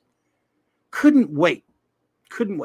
And then after a Day of the Doctor, when we watched that simulcast around the world, my son and I sat and watched that together 2:00 in the afternoon here on that Saturday, I believe it was, and it was just fantastic. Oh my God, it was so loved it, especially at that end where we hear off camera that when after Matt Smith says, "I could be the curator of this place," and you hear Tom Baker says, I really think you might. I mean, we hear that voice booming. I mean, my son and I would we saw it because I'd forgot. They said Tom Baker would be somewhere. I think I read somewhere, but I wasn't sure. I'd forgotten. I really think you might. When you hear that booming Tom Baker voice coming from behind Matt Smith, I jumped out of my chair almost, man. I was going so nuts. I was going crazy. And we were like, oh my God. I mean, it was, So I love the 50th. There are friends who don't like it. I'm telling a lot of people don't like the 50th Day of the Doctor. I actually loved it. I hated the Time War for the most part. I just hate everything about the idea of the Time War. But at least that episode celebrated the show, celebrated in a loving fashion, ended the damn Time War for one thing. That was good. It was just so supremely entertaining. I went to the days after that, I went to the theater to watch it again at a showing, and I watched that thing over and over again. Then Time of the Doctor came, that Christmas special, and it's like kind of left me cold, if you pardon the pun, which isn't a pun, it's just a dumb joke. And yeah, but it was like an ending. But still, I couldn't wait to see Capaldi. I could not wait. Let's see. Alejandro says, "Is the curator of Fourth Doctor is the curator of the Fourth Doctor minus his iconic clothes in your opinion, Club?" Oh yes. Sometimes you may bring back visit old faces. Not all, of course, just some of the old favorites. And who knows? He's definitely the Doctor. So couldn't wait for Capaldi to start. A new Doctor. I was always excited about a new Doctor. Watch Deep Breath. Something didn't seem right. But it's the first story you never can tell. Hey there, Captain Infinity and beyond. So I gave Capaldi a chance, and I stopped being excited about the show. I loved him, but I hated the way he was written. Didn't like many of his stories. I think that one about the Mummy on the Orient Express was the closest to feeling like a Doctor Who story. Then you had garbage like Kill the Moon and all kind of other horrible episodes. Just putrid. You had the Coal Hill School, all the puppy dogging for Clara, Danny Pink, just putrid shit in that season. And it got worse and worse. As great as he's an actor as he is, he couldn't carry terrible scripts. There was not one episode, as outside maybe that Mummy one, that I cared about. And not even that one. It's just like, I'd watch one and it would be done. I'd never go back and watch it. I just watched it out of habit. I watched all 3 of his seasons because it was Doctor Who and it was something I watched. I was never excited about it. I never thought there were some episodes that were better than others, but none of them really were that good to me. The writing was terrible. His characterization was awful. And it was Clara. And Moffat made fun of you if you dared to bitch about Clara. Well, because he's a big freaking baby. And I love the act. Louise Cloman's, a wonderful, beautiful lady. It's not her fault. I liked Clara. Even the Smith ones, I liked her. Of course, when she was when she was, in Asylum of the Daleks, the other character. What was it? Oswald or whatever. But shit. I got soured on it, but it's a shame because I really wanted the Capaldi seasons to be good. It was season after season of disappointment for me. But it was still Doctor Who, just wasn't good, and Moffat just needed to leave. This is just one fan's opinion, by the way. Just one fan's opinion. But then Chibi proved to me that it could be so much worse with his filth and this Jodie trashy non-Doctor Who Garbaggio twaddle. And hey, here we are. Let's see. RR has a question. If you had to cast a female Doctor Who and could choose anyone, who would you pick? Would you go older like Judi Dench or younger Olivia Colman? I'd probably jump off of something because I don't want to. I mean, people say Olivia Colman would have been good. I honestly, I'm totally so against a female Doctor Who that I would not trust myself the judgment of it. Because the Doctor's, all the mannerisms, everything, he's a man. And it's a freak show to make him a human to me. I mean, to make him a woman to me. So it's tough to answer that, RR. I don't know. And you know what? I don't know a lot of British actresses. One of the one people always like to pick or mention is Olivia Colman. She was an excellent actress. She was getting kind of old for it, but I guess if anyone could do it, it would be her. But Captain Affinity says Daisy Ridley. So I wish I had a better answer for you, man. I just don't. Hallie Atwell, I love her as an actress. You mentioned her. You cast Hallie Atwell in anything. Well, yeah, who wouldn't? Eddie Izzard, very funny. Could not be reached. Oh, shite. Good one. Alejandro says, do you think Capaldi will ever get a reevaluation the way the Big Finish made people reevaluate Colin Baker? Could be. Does he want to do them? I mean, Eccleston started doing it when he needed the money. And he started doing cons when he needed the money. You know, it could be. I think if they can get Capaldi, they will. So, yeah, it's a very good chance that I believe that would happen. Yeah. But who knows? Who knows?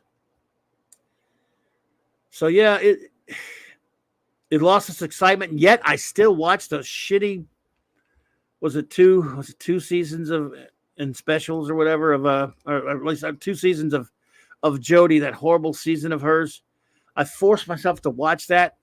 Now it wasn't a matter of being, disinterested. It was a matter of forcing myself, torturing myself with it.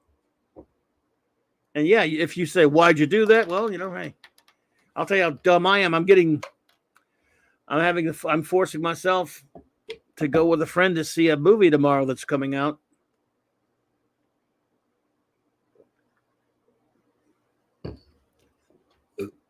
I'm going to see the Marvels tomorrow. Who knows? Tom Baker knows. The Shadow knows. The weed of crime bears bitter fruit. Ah, man. What about the singer Lulu? I'm not sure. Putin's cat. I'm not sure if I know who that is. So I don't know. Let's see how the poll be doing here. Okay, we have 18 votes so far. Question being, are you planning to watch the new David Tennant specials? 67% of this poll says nope. And 33% says yes. I don't get a vote, but I got it. But I don't know how to watch them because I don't know where they're going to be shown here. But I'll watch them, and then I'll watch the first one. And then if it's just so horrific, I don't know. But I'll sit through any old damn thing. Yes, could not be reached. I'm going tomorrow. A friend and I who go see all these movies for better or worse together. And it's just. Yeah. Lulu sang The Man with a Golden Gun. Roger Moore's second outing as James Bond, of course. My buddy Nick talked about that last night on. He did that show on. I guess you probably know, on his Toxic Tuesday last night. One of the catchier but cornier Bond songs. He'll shoot anyone. The man with the golden gun. Yeah. Well, what you gonna do? So 18 people voted. Let's see if anybody else voted. 19 now. Oh, it's tightened a little bit. 63% no, 37% yes. Wow. It's probably the worst James Bond or Die Another Day. Which is the worst? Man with a Golden Gun. You're not a fan of that one, are you? Yeah, it had Christopher Lee though, man. It had Clifton James and Maud Adams and Tattoo. As a Village has. When watching the Marvels, I would recommend a blindfolded earplugs. I'll have to settle for popcorn and a drink. Alejandro says, what James Bond actors would have made a good Doctors? Both Dalton and Brosnan, were considered for the 8th Doctor. Really? Well, any of them probably would. Well, most of them would have been good. Roger Moore would have been a charismatic Doctor, like he was a charismatic everything. Larry says Moonraker's the worst. Oh, man, I love Moonraker. I know it's ridiculous. I love it, though. Jeez, it's just, I have no excuse. You should make fun of me for loving Moonraker, but I do love it. I don't know how many times I went to see that at the theater, but it's great. I love the more Bond movies, but, they're Living That Dies is my favorite. Let's see. Good Night says, I'll take Golden Gun over Die Another Day. So will I. You got Christopher Lee.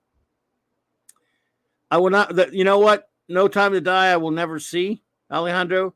I've seen every Bond movie at the theater since Diamonds Are Forever until No Time to whatever, and I'm never going to go see that. And I can't even stand any of I don't like any of the Craig movies, but I did go see them until, for some reason, until this one, then I won't be watching that. I didn't go to the theater. I never, ever need to see that. No Time to Watch, they could call it. Roger Moore was the Tom Baker of Bond actors. Yeah, well, he's playing the Saint, of course.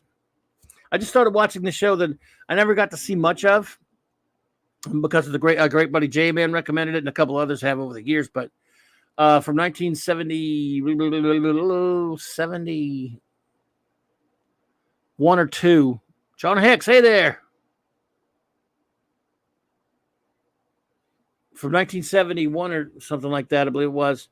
Roger Moore and Tony Curtis made a show called The Persuaders for ITV.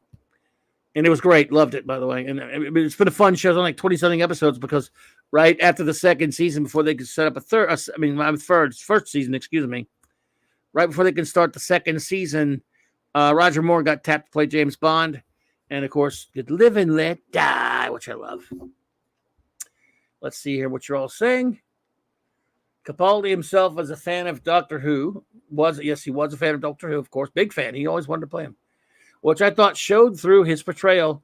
Despite shitty writing, agreed. He respected fans, and I heard he's treated fans terrifically. I mean, he's a great guy. Jodie despised fans in the show, and that came through loud and clear. Thank you, R. I could not agree more. Oh, you've seen Persuaders Could Not Be Reached? Yeah, J-Man loves it, and I've never took the chance to take the time to watch it. I've heard about it. People have talked about it. And now J-Man was, of course, quite right. I'm taking my time watching them. They're a lot of fun. They're on YouTube, by the way. And it's cool when a show doesn't even have to have the full names of the two actors. It's Tony Curtis and Roger Moore. Instead of saying starring Tony Curtis and Roger Moore in the opening credits. Remember those when they had opening credits shows? It just says Curtis and Moore. So this, yeah. It's like, man, yeah, because, they were even legends back then. R says, feel sorry for you, Clobby. Well, it's my own fault. Interested to hear your thoughts on the Marvels, but no way I'm going to spend money on that. No, don't go. No, don't. Yeah.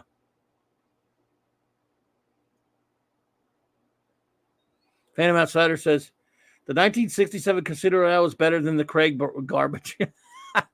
I can't remember much of the 67 one with, that was like, Peter Sellers. See, I kind of like the first Casino Royale with Craig. I just don't consider it a Bond movie. It's kind of just an okay action movie. But I mean, it's not Bond. That's not he's James Bond. He's not Bond to me. He just may as well be Bourne movies. I can't stand him personally. Alejandro says 67 Casino Royale is a mess. John Barry did the theme for The Persuaders. Yes, that's true. John Barry, of course, did, of course, a lot of great Bond music and other things. Yep. Larry. Yes, good theme with Shirley Bassey from Moonraker. Empress M. Girl power. Oh, yeah. Your Muslim uncle. And he says, watching the Marvels with the wife. Looking forward to more. Mrs. Marvel. Are you watching it right now, or are you going to see it tomorrow, your Muslim uncle? David Nissen was James Bond in the 67 movie. Oh, okay. Wasn't Woody Allen in that? I don't think I ever got to see that. I know it was a comedy. I knew Niven was in it, but anyway, I don't remember ever seeing it. Could have, but I don't think so. Check out the Casino Royale 67 lyrics at the end of the movie, says Putin's cat. Okay. Where can you find that? I haven't even seen that anywhere. Oh, you going to the weekend, your Muslim uncle? I got you. Yeah. Even though you'll get loads of warnings from people. I mean, I saw was it Chris Gore giving some warnings about it today on Gary's show. Yikes. Woody Allen was his nephew. Gotcha. 67 TV Casino. Yeah, the Casino. The TV Casino was Barry Nelson. Yeah. Jimmy Bond. Never Say Never Again. Or Oddities and the Legacy of Bond says could not. Yeah, but I kind of like Never Say Never Again. When that came out in 83, we're getting to see Connery come back. Yes, it was a remake of Thunderball. And it came out not too long, but either before or after. Now I can't remember if it was before or after Octopussy. But we went to see them both, of course. And actually, it was better than Octopussy. I thought. Basically, MI6 needs the original Bond call because the bad guys are knocking everyone off, says Phantom Outsider. While I'm talking, walked out of doubt now. Now that you're here, Mr. Bond, I hope we're going to have some good old-fashioned sex and violence. I certainly hope so, too. That was from, what was it from? Never Say Never Again, of course. I only like David Niven in Candle Shoe on early Jodie Foster movie. I think David Niven was also great in the Preacher's Wife with Cary Grant. I think that's the name of the movie, wasn't it? Anyway. Amazon Prime just added 67 Casino. Oh, okay. With all the Bond movies. Oh, all right. Good. I might get in a Bond movie mood again since about every year or so I do. I don't have that really nice set they did a while back because it's expensive. I mean, in fact, talking of Doctor Who, I've been thinking about getting more of those Blu-ray sets. They've, let's see. All right. Have any of you, by the way, that's a question. Have any of you been getting those Blu-ray sets that they've been doing of the episodes, which are taken way out of order?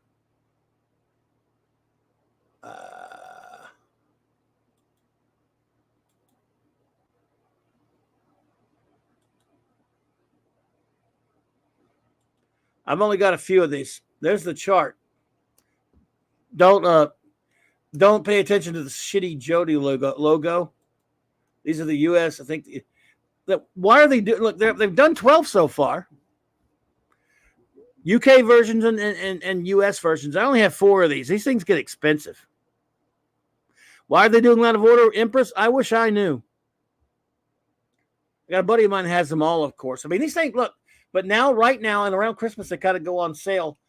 These things start out at like 60 or 70 freaking bucks, I think. You can pre-order some. So I always wait for them to go down. Like some of these now on, I think on, it's on Amazon or on eBay, or there's a site called Groove that has them for like 36 bucks or something a piece. These things are loaded. These are great great Blu-ray sets. I'm asking for Pertwee's 4th season and Davison's first this Christmas, says Alejandro. There you go. I've got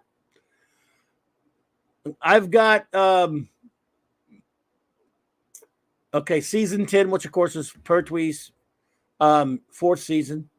It's got the 3 doctors on it. I've got Baker's first and last seasons, I think. I got Davison's first season. And right now, that's it. I only have 4 of them. I hear you, D-Bud, but these things are loaded with a lot of great extras, man. They're really great. They're great copies. They have a lot of extras that they went out and made a bunch of stuff. I mean, if you're into that, you might not be into that sort of thing, but I mean, they got a lot of really cool stuff, documentaries and different types of features and stuff. They're loaded. And I eventually would like to get them all.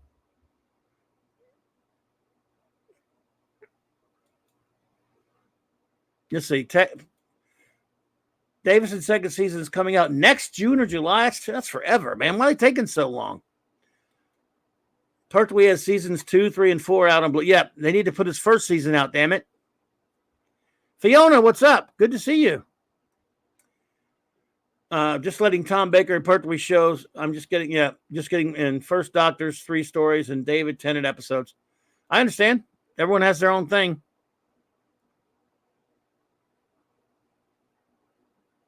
Fiona says, I'll stick to my BOMD Blu-rays. Pertwee's third season came out this year. Yeah. Oh, yes. His third? I have his fourth season, which was season 10.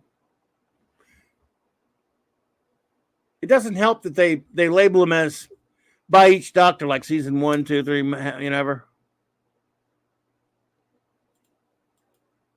Pertwee's missing his first and last seasons. Yes. So you're saying season 9's out. So hey, Matthew Pounder, what's up, sir? Good to see you. So you're saying season 9 is out. Good to see you, Matthew Pounder. Wow.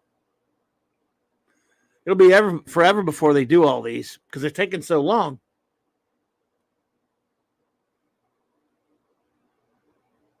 The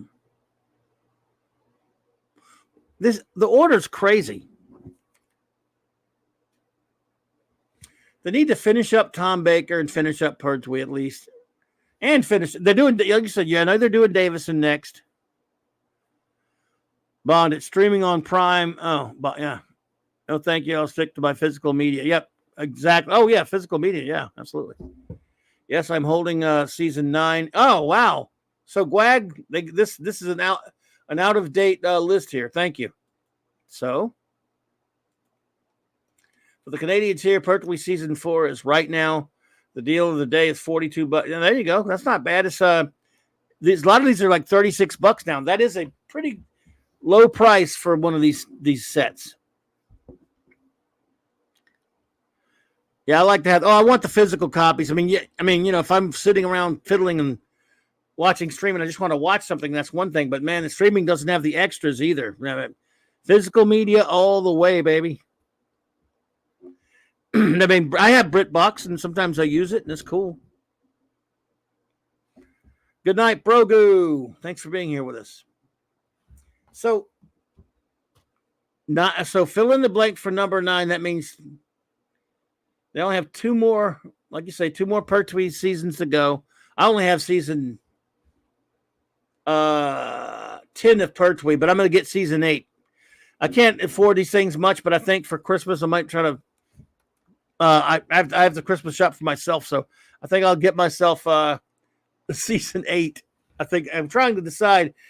See, I wish what really gets me is I wish they would put season 25. I love McCoy's season 26, but I love also 25. So I wish they would put 25 out.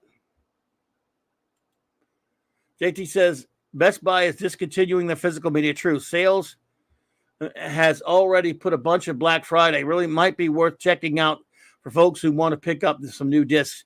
Now, yep, online. I haven't seen much online of Best Buy, but yes. My local library has a season 8 on Blu-ray. Cool.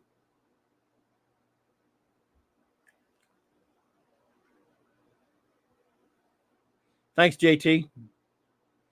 I'm going to check them. I'm going to keep checking them the closer we get to Black Friday.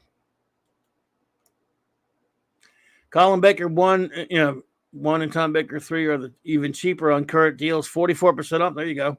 That's cool. The cool thing, so both of Colin's are out. Man, it would be great to get them all one day. And like I said, I've got a friend of mine, I think Minimus, who was here earlier, he's got them all, but except I don't know if he knew if 9's out. When did 9 come out? Who told me they had 9? Was that Larry? Larry, was that you telling me that you have season 9? Or one of you did? Oh, Gwagnar says that. Or one of you said it. Okay, Gwag, you have 9. When did that come out, ballpark? Was it this year? Because I got Minimus, gave me I think season 10 is as a Prezi a couple years ago. July. Okay, so it came out this year. I got you. And yep, no Trout in those Philistine bastards. Yeah. JT Kirk says, It's not Doctor Who, but Amazon usually does like a 4-hour sale of Blu-rays for Star Trek on Black Friday. Great way to snatch up box set from 80% off. Done that for all Treks. You know, back in 2000, what was it? 2020, 4 years after the 50th anniversary of Star Trek, I waited and I snagged that big Blu-ray box set, complete monster edition they did for the 50th anniversary Blu-ray, the big Blu-ray set of original series and the movies and all that stuff for $80. It was like $200 when it first came out. It kept going down. So I think I got a pretty good price on it. I know I did. Did you hear how Mark Gatiss wants to do a follow-up Doctor Who docudrama like an Adventure in Space and Time? I wish he would. That would be cool.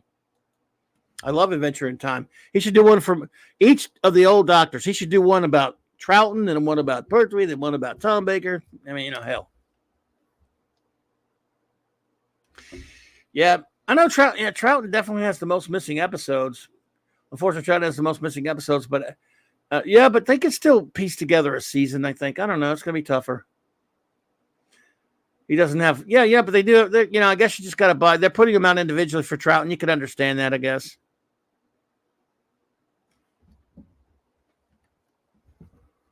So these are cool. They need to come out. First of all, why didn't they just come out? I understand why they couldn't start with Hartnell or Troughton in order. I get it. You could have started with Pertwee and did his seasons in a row and come out quicker than they're coming out. Just a little in order. But part of the reason is because not as many people are alive from that era to make specials. So they make all these special features where some of them are still around, and some of them are still around from Tom Baker's era, especially for Peter Davison's and Colin Baker and McCoy's. So they did a lot of their filming for their extras, for a lot of those things. I'm thinking that's part of the reason. Hartnell's second season is mostly complete, so that's why they released it. Yes. Troughton's final season is only missing one serial. So they're going to animate that one, D-Bud. So they could put Troughton's final season. I suppose they're waiting for the missing stories to be animated. Yes, they'll do it. From Pertwee onwards, there's no missing episodes. Yeah, for years they were missing one. Not missing. I think there was one of the Invasion of the Dinosaurs episodes, which was the second story of Pertwee's last season. He it was black and white, and then they found a color version later. And for years, that was the one Pertwee serial that had the first part missing, but they found that as well. They're still finding episodes. There was one relatively recently. They found some episodes. They found was it a Trout? They found a Troughton or a Hartnell episode somewhere. I forgot where now. Someone was telling me about it, but yeah. So Jamie and Zoe is still around. Yep, Jamie and those Tales of the TARDIS thing. Fraser Hines could play colors like Minnis was telling me today. He could probably dye his hair black and play the second Doctor. All-time Baker box set Blu-ray would be nice. Yeah. You think the 96 film will finally get a U.S. Blu-ray release as part of the collection? I don't know about part of the collection, but didn't it already get a release, Alejandro? I thought it got a release already. It's out there somewhere. I saw a Blu-ray of it out when I was looking at Blu-rays today. Enemy of the World, they did animation on that one. I have that one. Wagner says the first episode of Invasion of the Dinosaurs was thrown out as it was only titled Invasion. Yeah, they thought it was part of Invasion, that though it was part of the Troughton story. But eventually they found it, though. Invasion's 8 parts, the Troughton story. I remember they had I bought the VHS of that and way back in the 90s, and it had Nicholas Courtney linking parts. I think part 1 and 2 or part 1 and 4 or something, or 2 and 4 maybe, were missing. So he, quote unquote, linked it. In other words, he would sit and tell what happened in the episode. But man, that was a great story. Fiona says most of the first season of The Avengers is also lost. That's true. The Ian Hendry episodes, Dr. What's his name? What was that guy? Doctor's name? Doctor something. the crime doctor guy or whatever. That yeah. BBC recording over recording over their videotapes. Fraser Hines did the best commentary. So many stories. He's a good dude. Enemy of the World is good. I have the animated one of that. Enemy of the World is intact. You sure they didn't? Did they animate an episode of that? Maybe not, but I have it. I know I got it a few years ago. Interesting story. I remember buying the Target novelization of Enemy of the World and couldn't wait to read it. I was like, whoa. Man, those Target books. So anyway, this will be pretty cool if I hate that Jody logo, by the way. And by the way, some people, because another thing wrong with these Blu-rays is this shitty, they have the shitty Jody logo, not just this picture here. On the Blu-rays, of course, they got the crappy Jody logo. But some people can have learned how to make their own picture to replace, their cover, to replace the Jody logo. How cool is that? Yep, Doctor's evil lookalike salamander.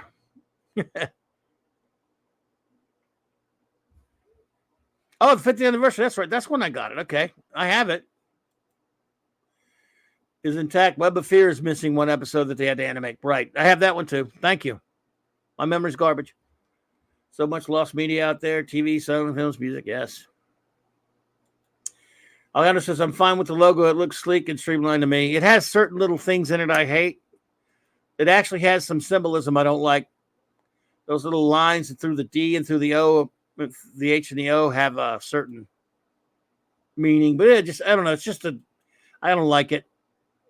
I mean, it doesn't make me not buy the DVDs or anything. I mean, the Blu-rays or anything.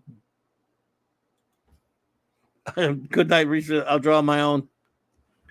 But I would like to change the logo.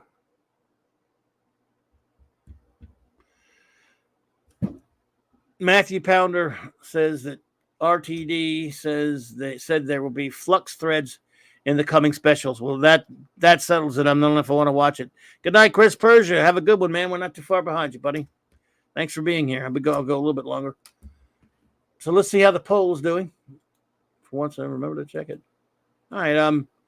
28 votes. Whoa. The question, of course, being, are you planning to watch the new David Tennant specials?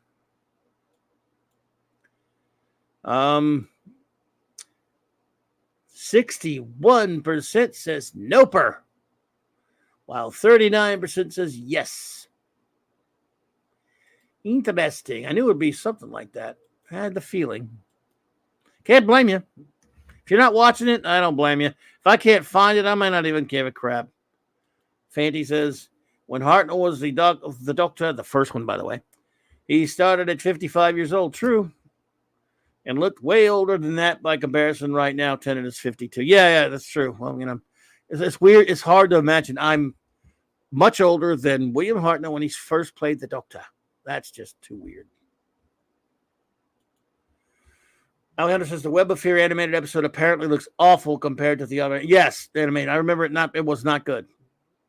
I mean, it's only one part, I think, though, isn't it? And it's good to see it. It's first Lethbridge Stewart. So it's a must-see.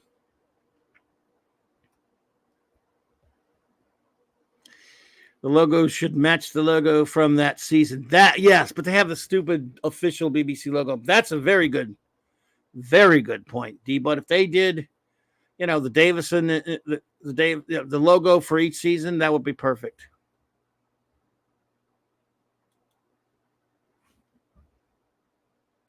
Yeah. I said, did your respect for Peter Davison go up when he was the only doctor past doctor willing to call out the BS of Jodie's casting? Immeasurably, Alejandro. Matter of fact, the week after Jodie's first putrid drivelly episode aired, he happened to be at a con down here, near where not too far from where I live that we went to. Con was in Mississippi. He was a guest there, and some friends of mine who getting his autograph. I've met him a couple times. I had already met Peter Davison a couple times, got his autograph. Mentioned the show and he just said something. He made kind of a crack about how, they ticked every box, He made kind of a crack about it. And he took some heat over it. Good man. I love Peter Davison.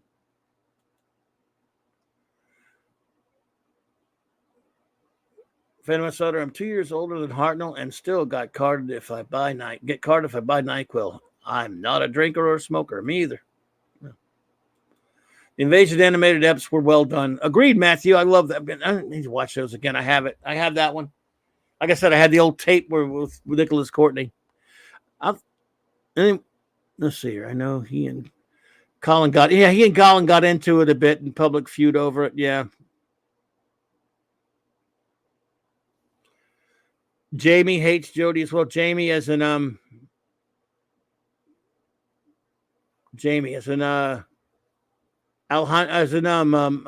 Fraser Hines. Does he hate Jody? She's easily hateable.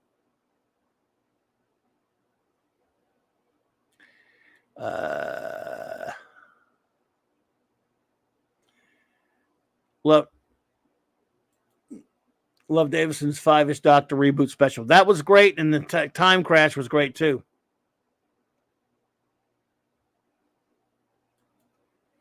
Wouldn't buy anything with Jody on it. Got to take a stance. Oh yeah, no, that's just that stupid logo. But no, I wouldn't buy anything with it on it either.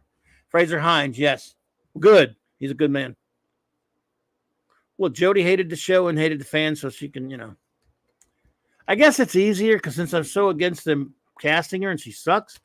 We're probably better off with her being a snotty jerk off. I was about to say bitch. Oh, I did say bitch. Too bad. Anyway, a biatch because, she was hateful toward the original show, the old show, and she doesn't, I don't know if she's mean to fans in public. I'm not saying she is, but she was very disdainful and dismissive of the old show. Didn't watch it. Couldn't give a flying crap about it. If she were a really nice person, it would be tougher to criticize her for me. That's just how I am, an old softy, but it makes it easier that she's such a be-rich. Yeah, he did sell out by being in the stupid power of the Doctor. Yeah. But I'll accept that. Alejandro says he did it for the fans. Yeah. Tom Baker's just old and retired from all acting. Yeah, Tom Baker can't be bothered. I don't blame him. He doesn't need that noise.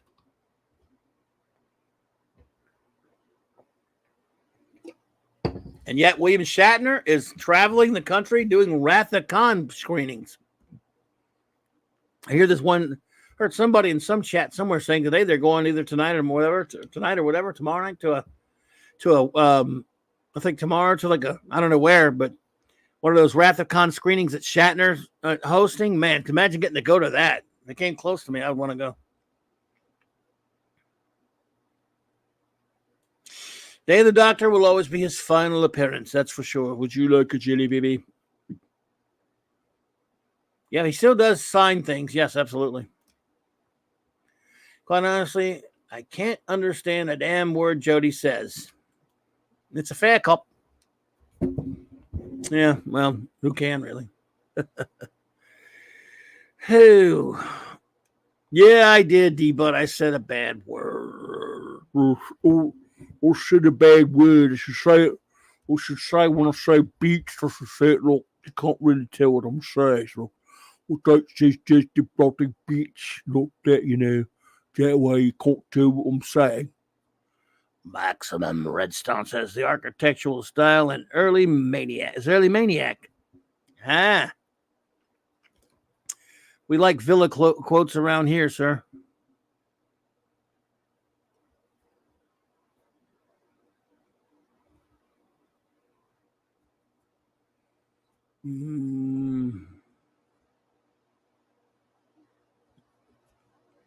Matthew Pounder says, huh? There's an interview from the 90s where John Pertwee interviewed William Shatner over video chat. Oh, wow. I think I've heard of that. I don't know if I've seen that. Didn't he called Shatner an arse once? I know Pertwee called Shatner an arse. Leonard Nimoy wanted to direct Doctor Who back in the 90s. Did he really? Weird. I didn't know that. Shatner's doing 5 shows, November 8th through the 12th. I wonder, how do I find out if any of them come close to me? Anybody know? I doubt they do. Naturally, they wouldn't come down here, but.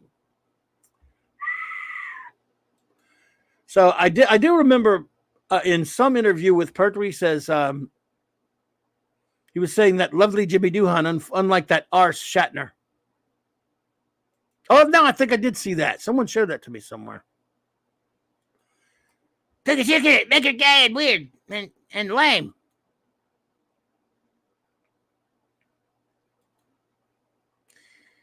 Eighth, Tampa, thank you. Fort Lauderdale, Melbourne, must be Florida, Sarasota, 12th, Jacksonville, all in Florida. Why can't he do it 2 weeks later? I'm going to friggin' Florida. I'm going to Orlando. Why can't he do it at the end of the month? Damn it, Shatner. Damn it, Jim. What the hell's the matter with you? Other people have birthdays. Why are you treating yours like a funeral?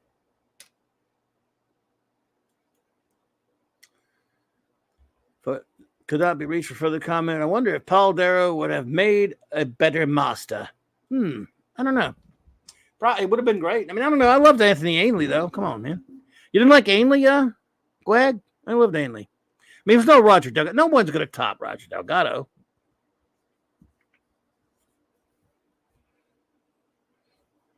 Would Paul Darrow have made a great Doctor? Yeah, he could have done it. I mean, he's great. So, but it would have been kind of a hard-edged Doctor. Every Doctor back then, when they were casting sensibly, every Doctor should contrast the last one. If you think, because by kind of like, how Troughton is very different from Hartnell, then Pertwee's different from Troughton, and so on and so forth. They're always different. Darrow bombed in Time Lash, to be fair. Yeah, Matthew, I know that the lay of the land is to hate Time Lash. It's got its flaws, but I never really hated it. Wagner says, I missed the question. You were... No, I backtracked to it. Yeah. I backtracked to it, Wag. Sorry about that.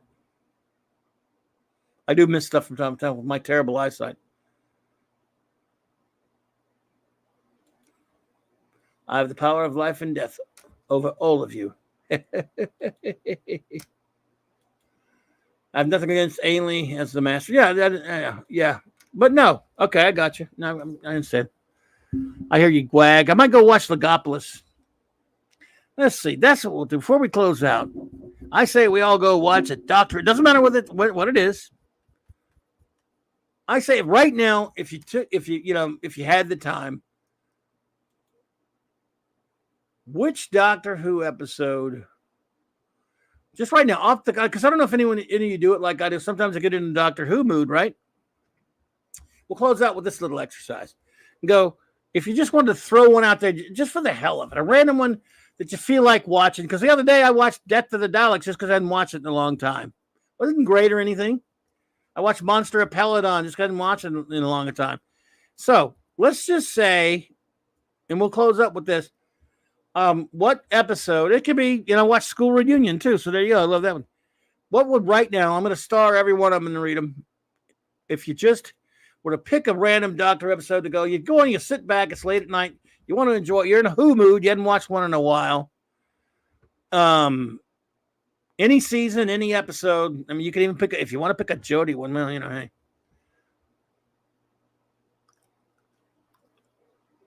Pick one. You don't have to, but just for the fun of it.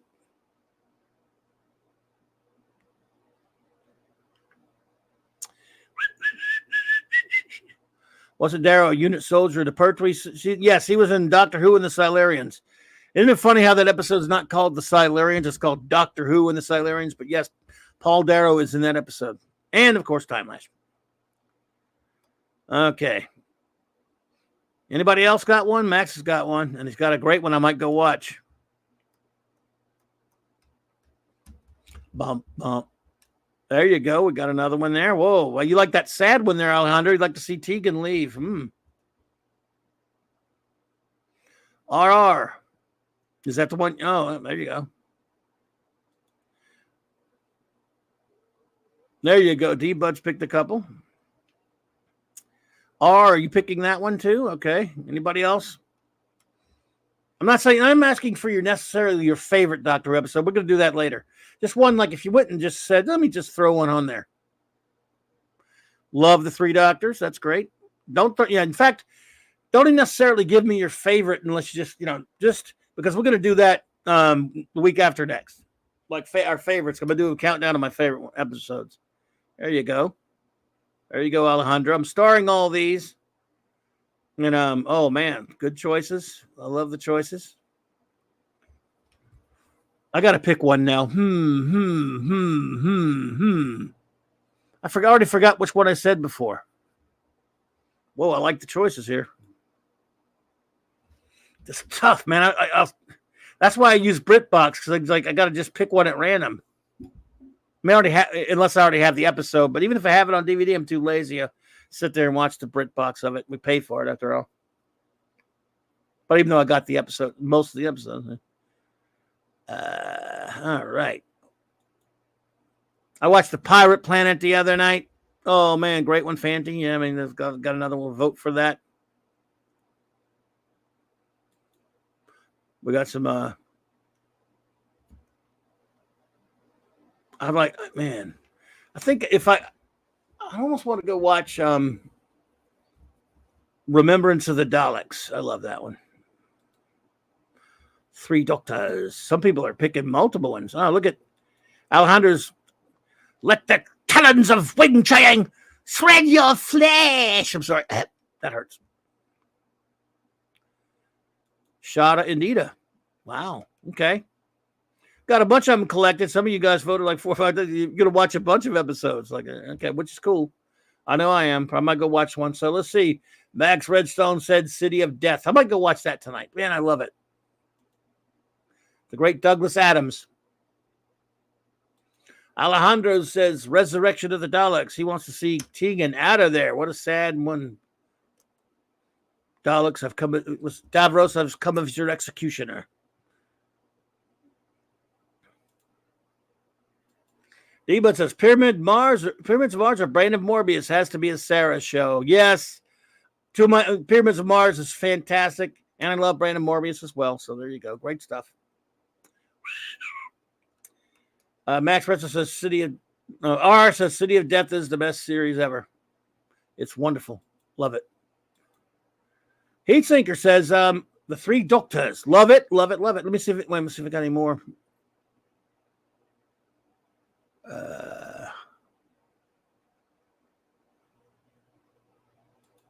Let's see.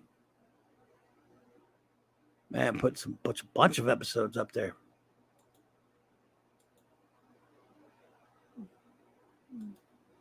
All right. So that's it. We're going to go with those. The ones that got collected up. Let's see. Heatsinker says the Three Doctors. Alejandro says the Invasion. I'm going to watch that one again soon. I love it. 8 parts. Great one.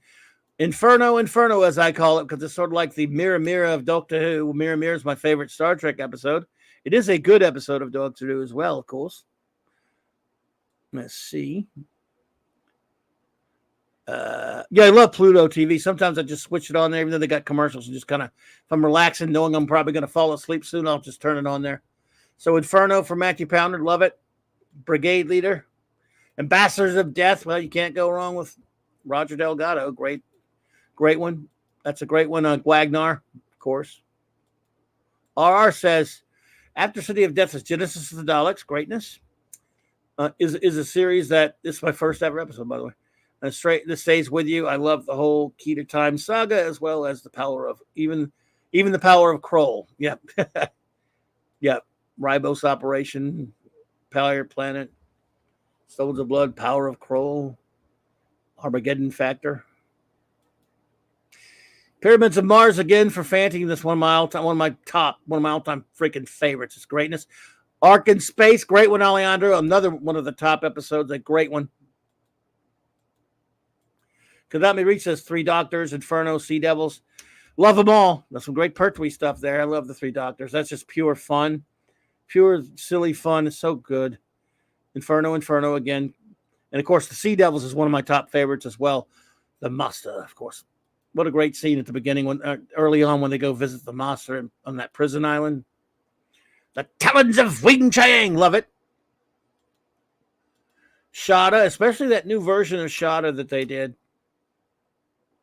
which I thought they made a lot better. And it's a shame that never got finished, man. It would have been so great. It would have been one of the greats. At least they managed to repair it enough where you can sort of tell what's going on now, unlike the original really messed up version that I got on the old videotape of Shada.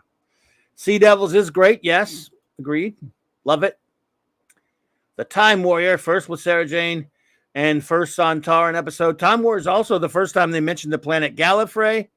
And what's the guy? Jeremy Bullock, who plays Boba Fett, is in that episode. Weird Doctor Who facts.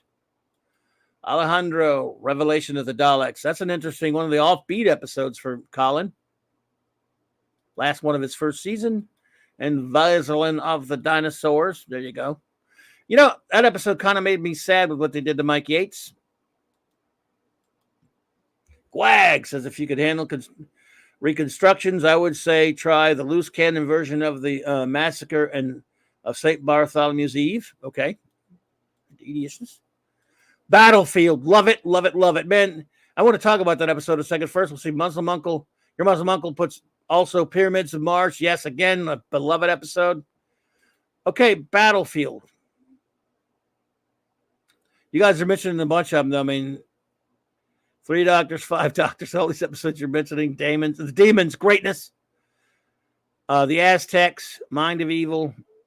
Horrid Fraggle Rock. I mean, yeah, Fang Rock. I know what you meant. Day of the Daleks. The Chase. I need to watch The Chase again, man. Power of the Daleks. I saw at the theater at a Fathom event when they reconstructed it with the animation. Terror of the Vervoids, a Trial of a Time Lord episode.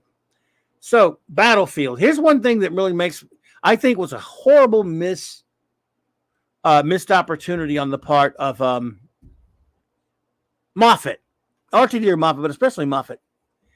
As you all, if you've seen Battlefield a million times like I have, we all find out, of course, in that episode that the Doctor was Merlin to these people from this Camelot of this other dimension that had technology and stuff.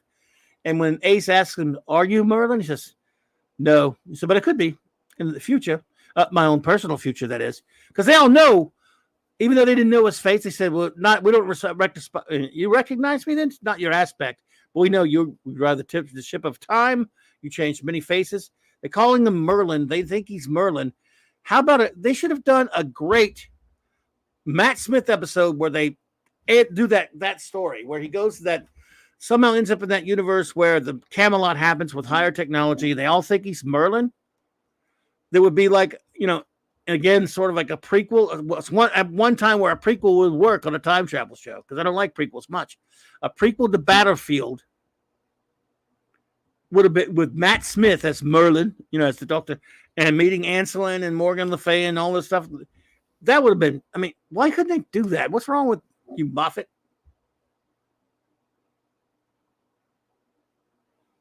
Yeah, I don't know. The original ending of Battlefield was supposed to have the Brigadier sacrifice himself. Yeah, he did try to, but he lived. Oh boy, what a great crowd we got here, man. Oh, it's good. I'm glad you're all hanging out with me, man. It's so cool talking some Doctor Who. That's something I just could do all day long, and we'll do it some more though. Last Monday night we talked about Doctor Who comics, of course. I don't know what I'm gonna do next Monday night. Comic with Doctor Who, but I might just do a regular comic show. But then next Wednesday, of course, I think we might. I don't know if we'll talk about favorite docs. I'm not sure, but if not next Wednesday, the next I'll do my top. I'll count down my top 25 favorite episodes or stories. In the novel, the Merlin Doctor had red hair. He was a ginger. What novel, Matthew? They did a novel of it. Was it one of those BBC novels or one of those Virgin novels? Wasn't the Virgin one, was it?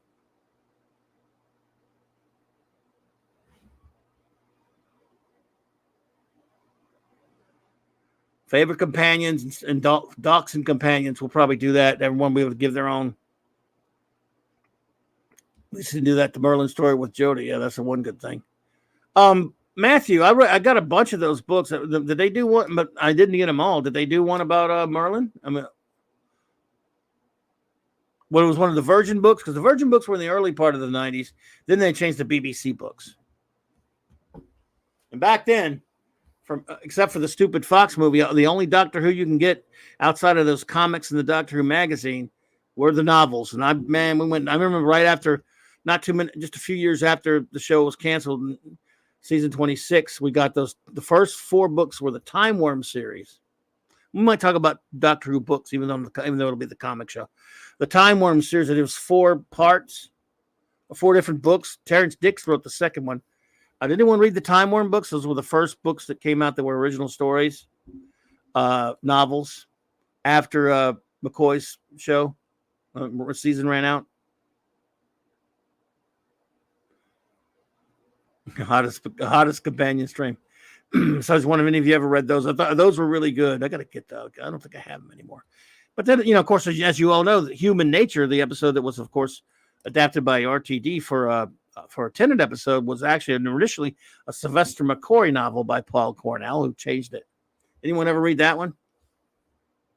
Wagner said I tried, but wasn't interested in him. I got you. I read him for a while. Victoria's cute, yeah. She is. Well, anyway, I thought those were they had some pretty good ones. There were not some not so good ones.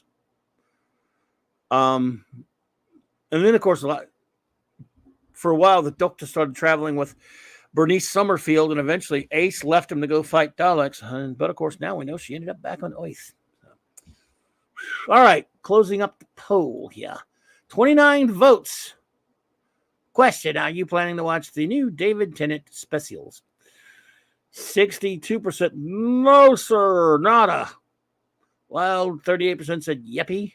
Yes, sir. 29 votes. 62% said no, and 38 said yes. We better end it, though. Oh, dear. Oh, dear. There we go. Thank you all for participating. I should have put it in earlier when I was doing my countdown. So what I'm going to do now is for those who were not here earlier, I'm going to do my recap of the list I had. I'm going to do it fast, and then we're going to get outs of here. This was, of course, tonight's subject was ranking and rating all of the Doctor Who outro stories in each Doctor's last episode. 12 of them, and I ranked them. Then we're going to get out of here. At number 12, with zero minus rating, was Twice Upon a Time, Peter Capaldi's last story, Doctor Who's last story, for better or worse. Then at number 11, with a rating of 0, minus, is the Fox movie, known to some as The Enemy Within, not to be confused with the great Star Trek episode. Number 10, counting down, The End of Time, parts 1 and 2, with 1.5 out of 10 rating, and minuses. I know it's a beloved episode. I have too many problems with it, but look, I can see that many love it. Sorry. Hate me if you will. Don't worry, you can hate me more than I hate myself. All right. Number 9, The Time of the Doctor. I thought maybe a little harsh giving it 2.5, 2 plus rating. But what are you going to do? I'm a jerk. And I just had some problems with this one, but still it's better than many other modern travel. Number 8, Doctor number 8's Chance to Regenerate. 5.5 out of 10 stars. It wasn't really a full length, so it's not being all that fair to it, but it was still pretty good. I had some of the issues with the way they used the Karn sisters, but it is an entertaining little short piece, and at least Paul McGann got a little bit of closure for his Doc. Number 7, it gets a rating of 6 out of 10 for the 6th Doctor's final episode. No, he didn't get to regenerate, but it is his last episode. The Ultimate Foe.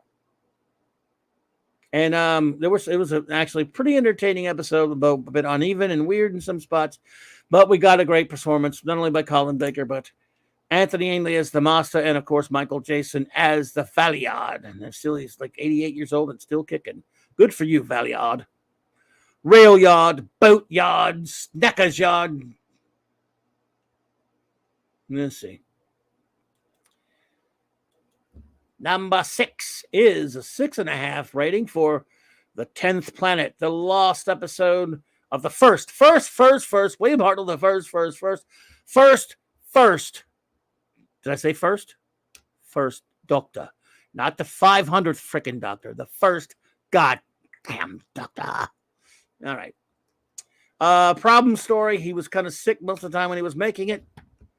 He, wasn't there for much of it, of course, which was a shame. So it is still a pretty interesting story. First Cybermen, end of an era. Just it's monumental in a lot of ways. I think the fourth part had to be animated, if I remember right. But yeah, not a lot of First Doctor in it, but he's still the first Doctor. So, yep, 6.5. There's still some entertainment to it. 6.5 stars out of 6 out of 10. Fun. And at number 6, the top 5. Number 5, the War Games, 7 out of 10. Patrick Troughton says goodbye with a 10-part monster epic, which I have watched. But Wagner says my list was half right. Sorry. I guess I'll have to take it. For me, that's pretty good, since I'm usually not right at all. Always pretty wrong, to be honest. In fact, I don't even agree with me. Nevertheless, I wrote it, so. Yes, I love War Games. It's great, but how can it be higher than these other ones? Come on. It's still great, but it's 10 freaking parts. But it's fun. It's fantastic. I need to sit and watch this sucker again one day. Just watch it all. Great stuff. All right. Believe me, it's at number 5. That's high, man. Give it 7. What do you want? What would you give it, Wag? A 10 for the 10 parts? I'm just asking. Number 4, I don't say 9th Doctor since he's really like the 10th Doctor, I'm going to go through all that again. But Christopher Eccleston says goodbye, getting his head chopped off at the top right there because I couldn't crop it any better. He gives a shite. Says goodbye, parts ways with the little annoying Rose. Sucks up the time vortex and blasts like the phoenix he was in his short but blazing performance as the Doctor. And I give it an 8 out of 10. It's a thoroughly entertaining episode, a good way to go out. And he gave us the great David Tennant. We were sad to see him go because it was such a short time, but he was great. He was fantastic. And but so was David Tennant. At number 4, number 3.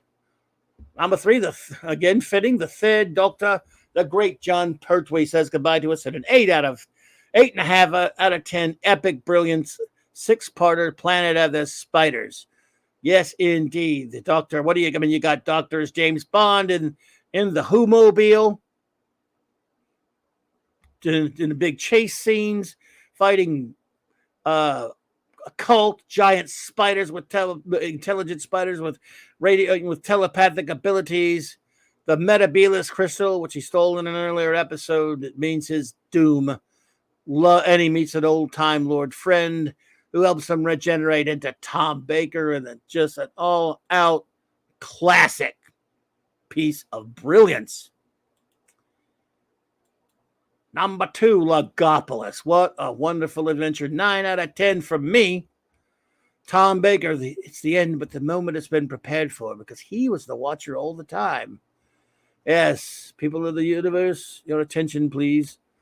Anthony Ainley's brilliant as the Master. Tom Baker says goodbye to us, and we don't want him to go. I mean, how Tennant said, I don't want to go. Well, we don't want you to go, Tom. Damn it.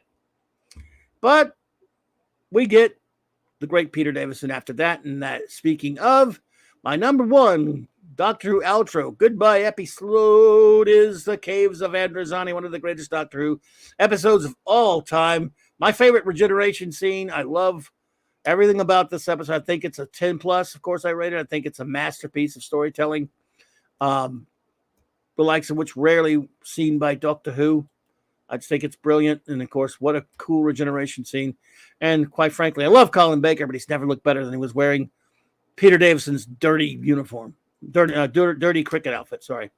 So that's a recap of my list for the evening, just in case anyone showed up late and gives a crap. I don't know you don't, but I just wanted to do it anyway because it's fun.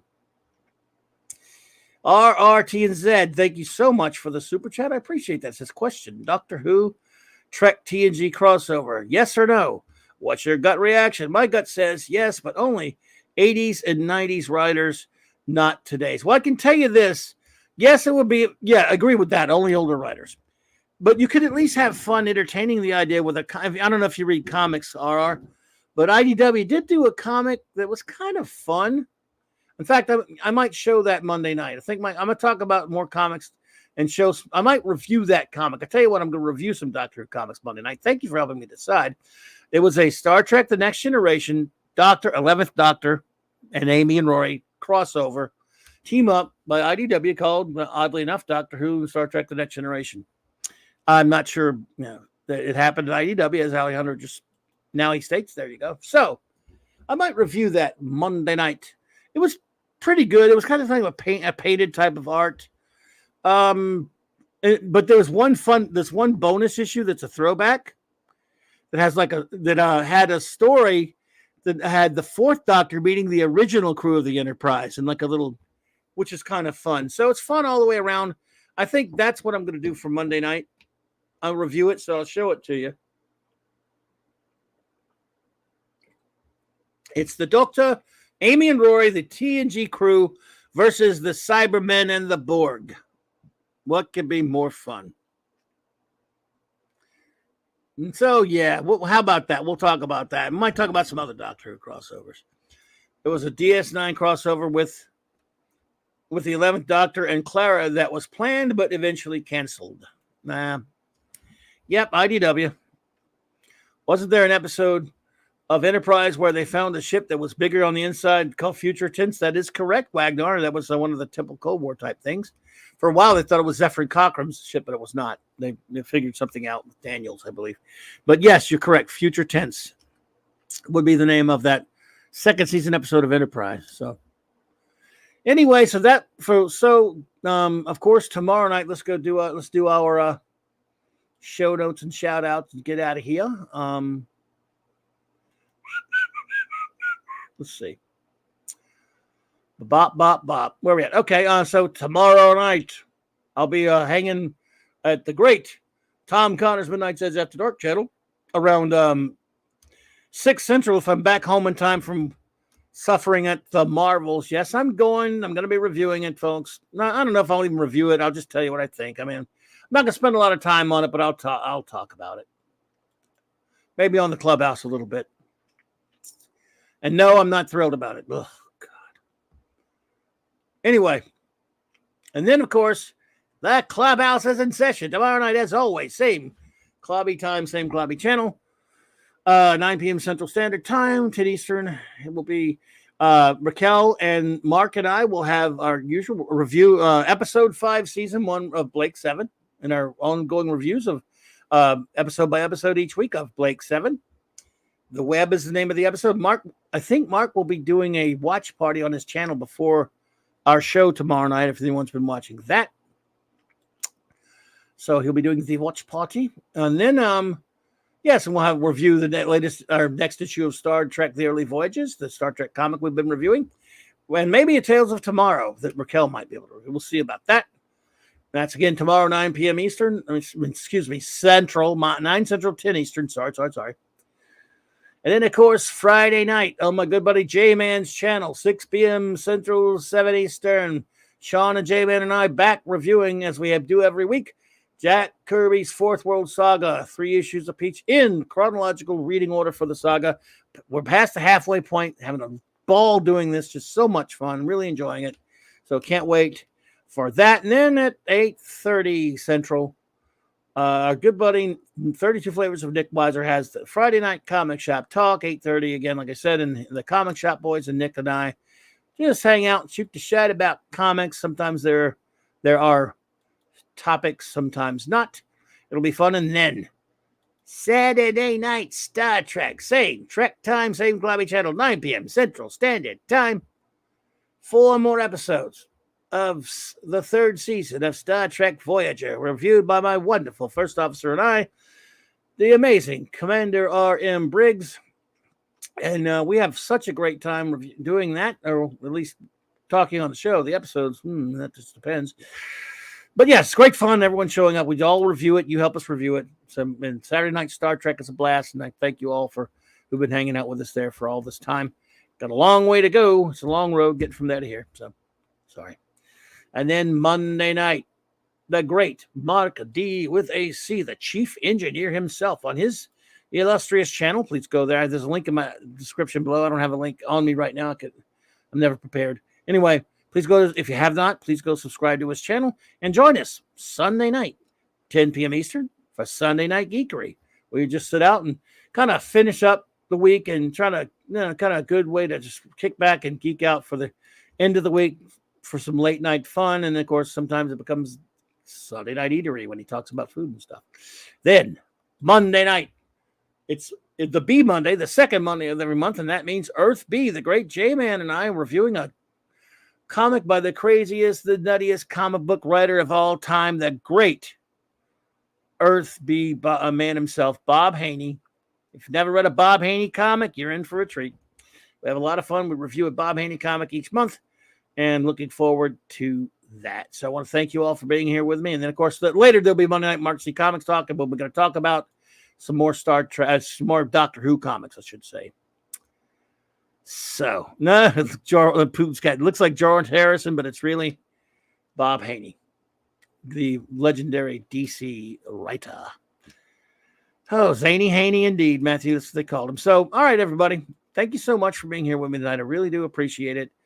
Shout out those everyone really quickly. The great Eric K, Chris Persia, D. Bud Martin, Lord Thoth, J-Man, Kal-El, Maddie's Daddy, Kal-El, Max Redstone, and of course, all of you here in the chat. Let's see. RRTNZ, thank you so much. Matthew Pounder, thank you. Putin's Cat, JT Kirk, Gwagnar, Larry. Could not be reached for further comment. Done, Power Rangers.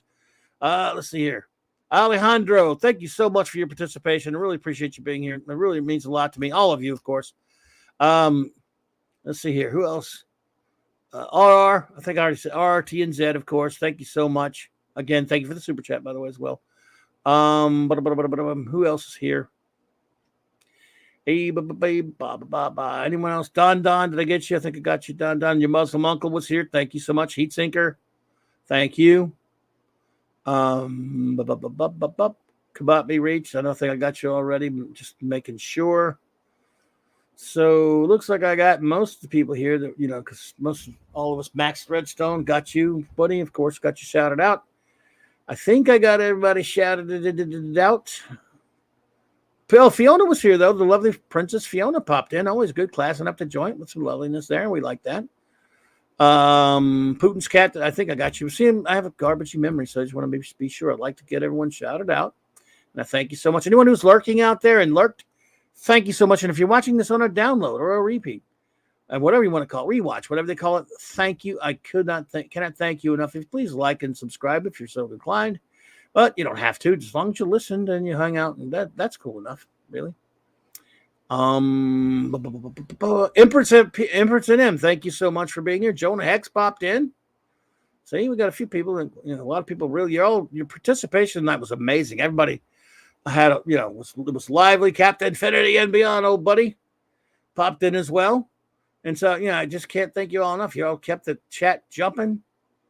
Just me and you sitting here, hanging out, and that's the way it's got to be. Talking Doctor Who and stuff. So, just really enjoyed it. And you guys made it a fun time. I cannot thank you enough. Penny was here. She had to run, but lovely Penny. Good to see you. Great she was here. Brian Hepburn was here earlier. Shooter popped in. All right. I don't want to miss anybody because you're all just amazing tonight. Parker Luck popped in as well. Brogu, from my old hometown. Badass buddy from my old neck of the woods as well. Adrian James.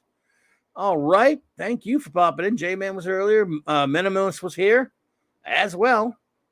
Almost there. Almost there. Stay on target. Almost there. You're too close.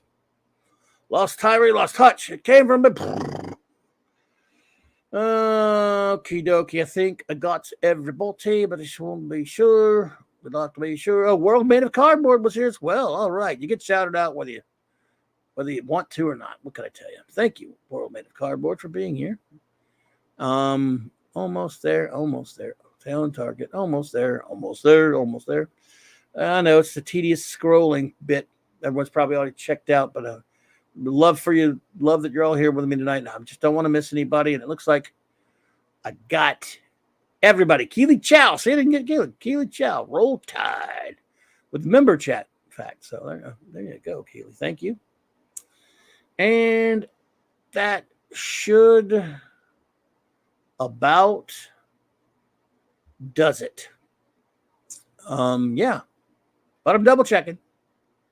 There we go. That's it. That's everybody. So thank you all so much for joining me tonight. Really do appreciate that. Have a fantastic, well, rest of your night, and I hope to see you all tomorrow night at the clubhouse. And for everyone else, bang those rocks together, guys. Thanks. Big shout out to Gwagnar for that. Appreciate you. And, well, good night, my friends.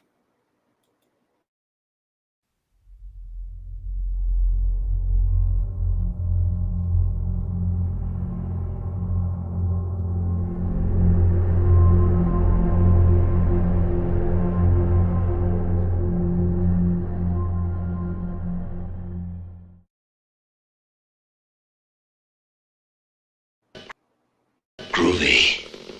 I just love clobbering time.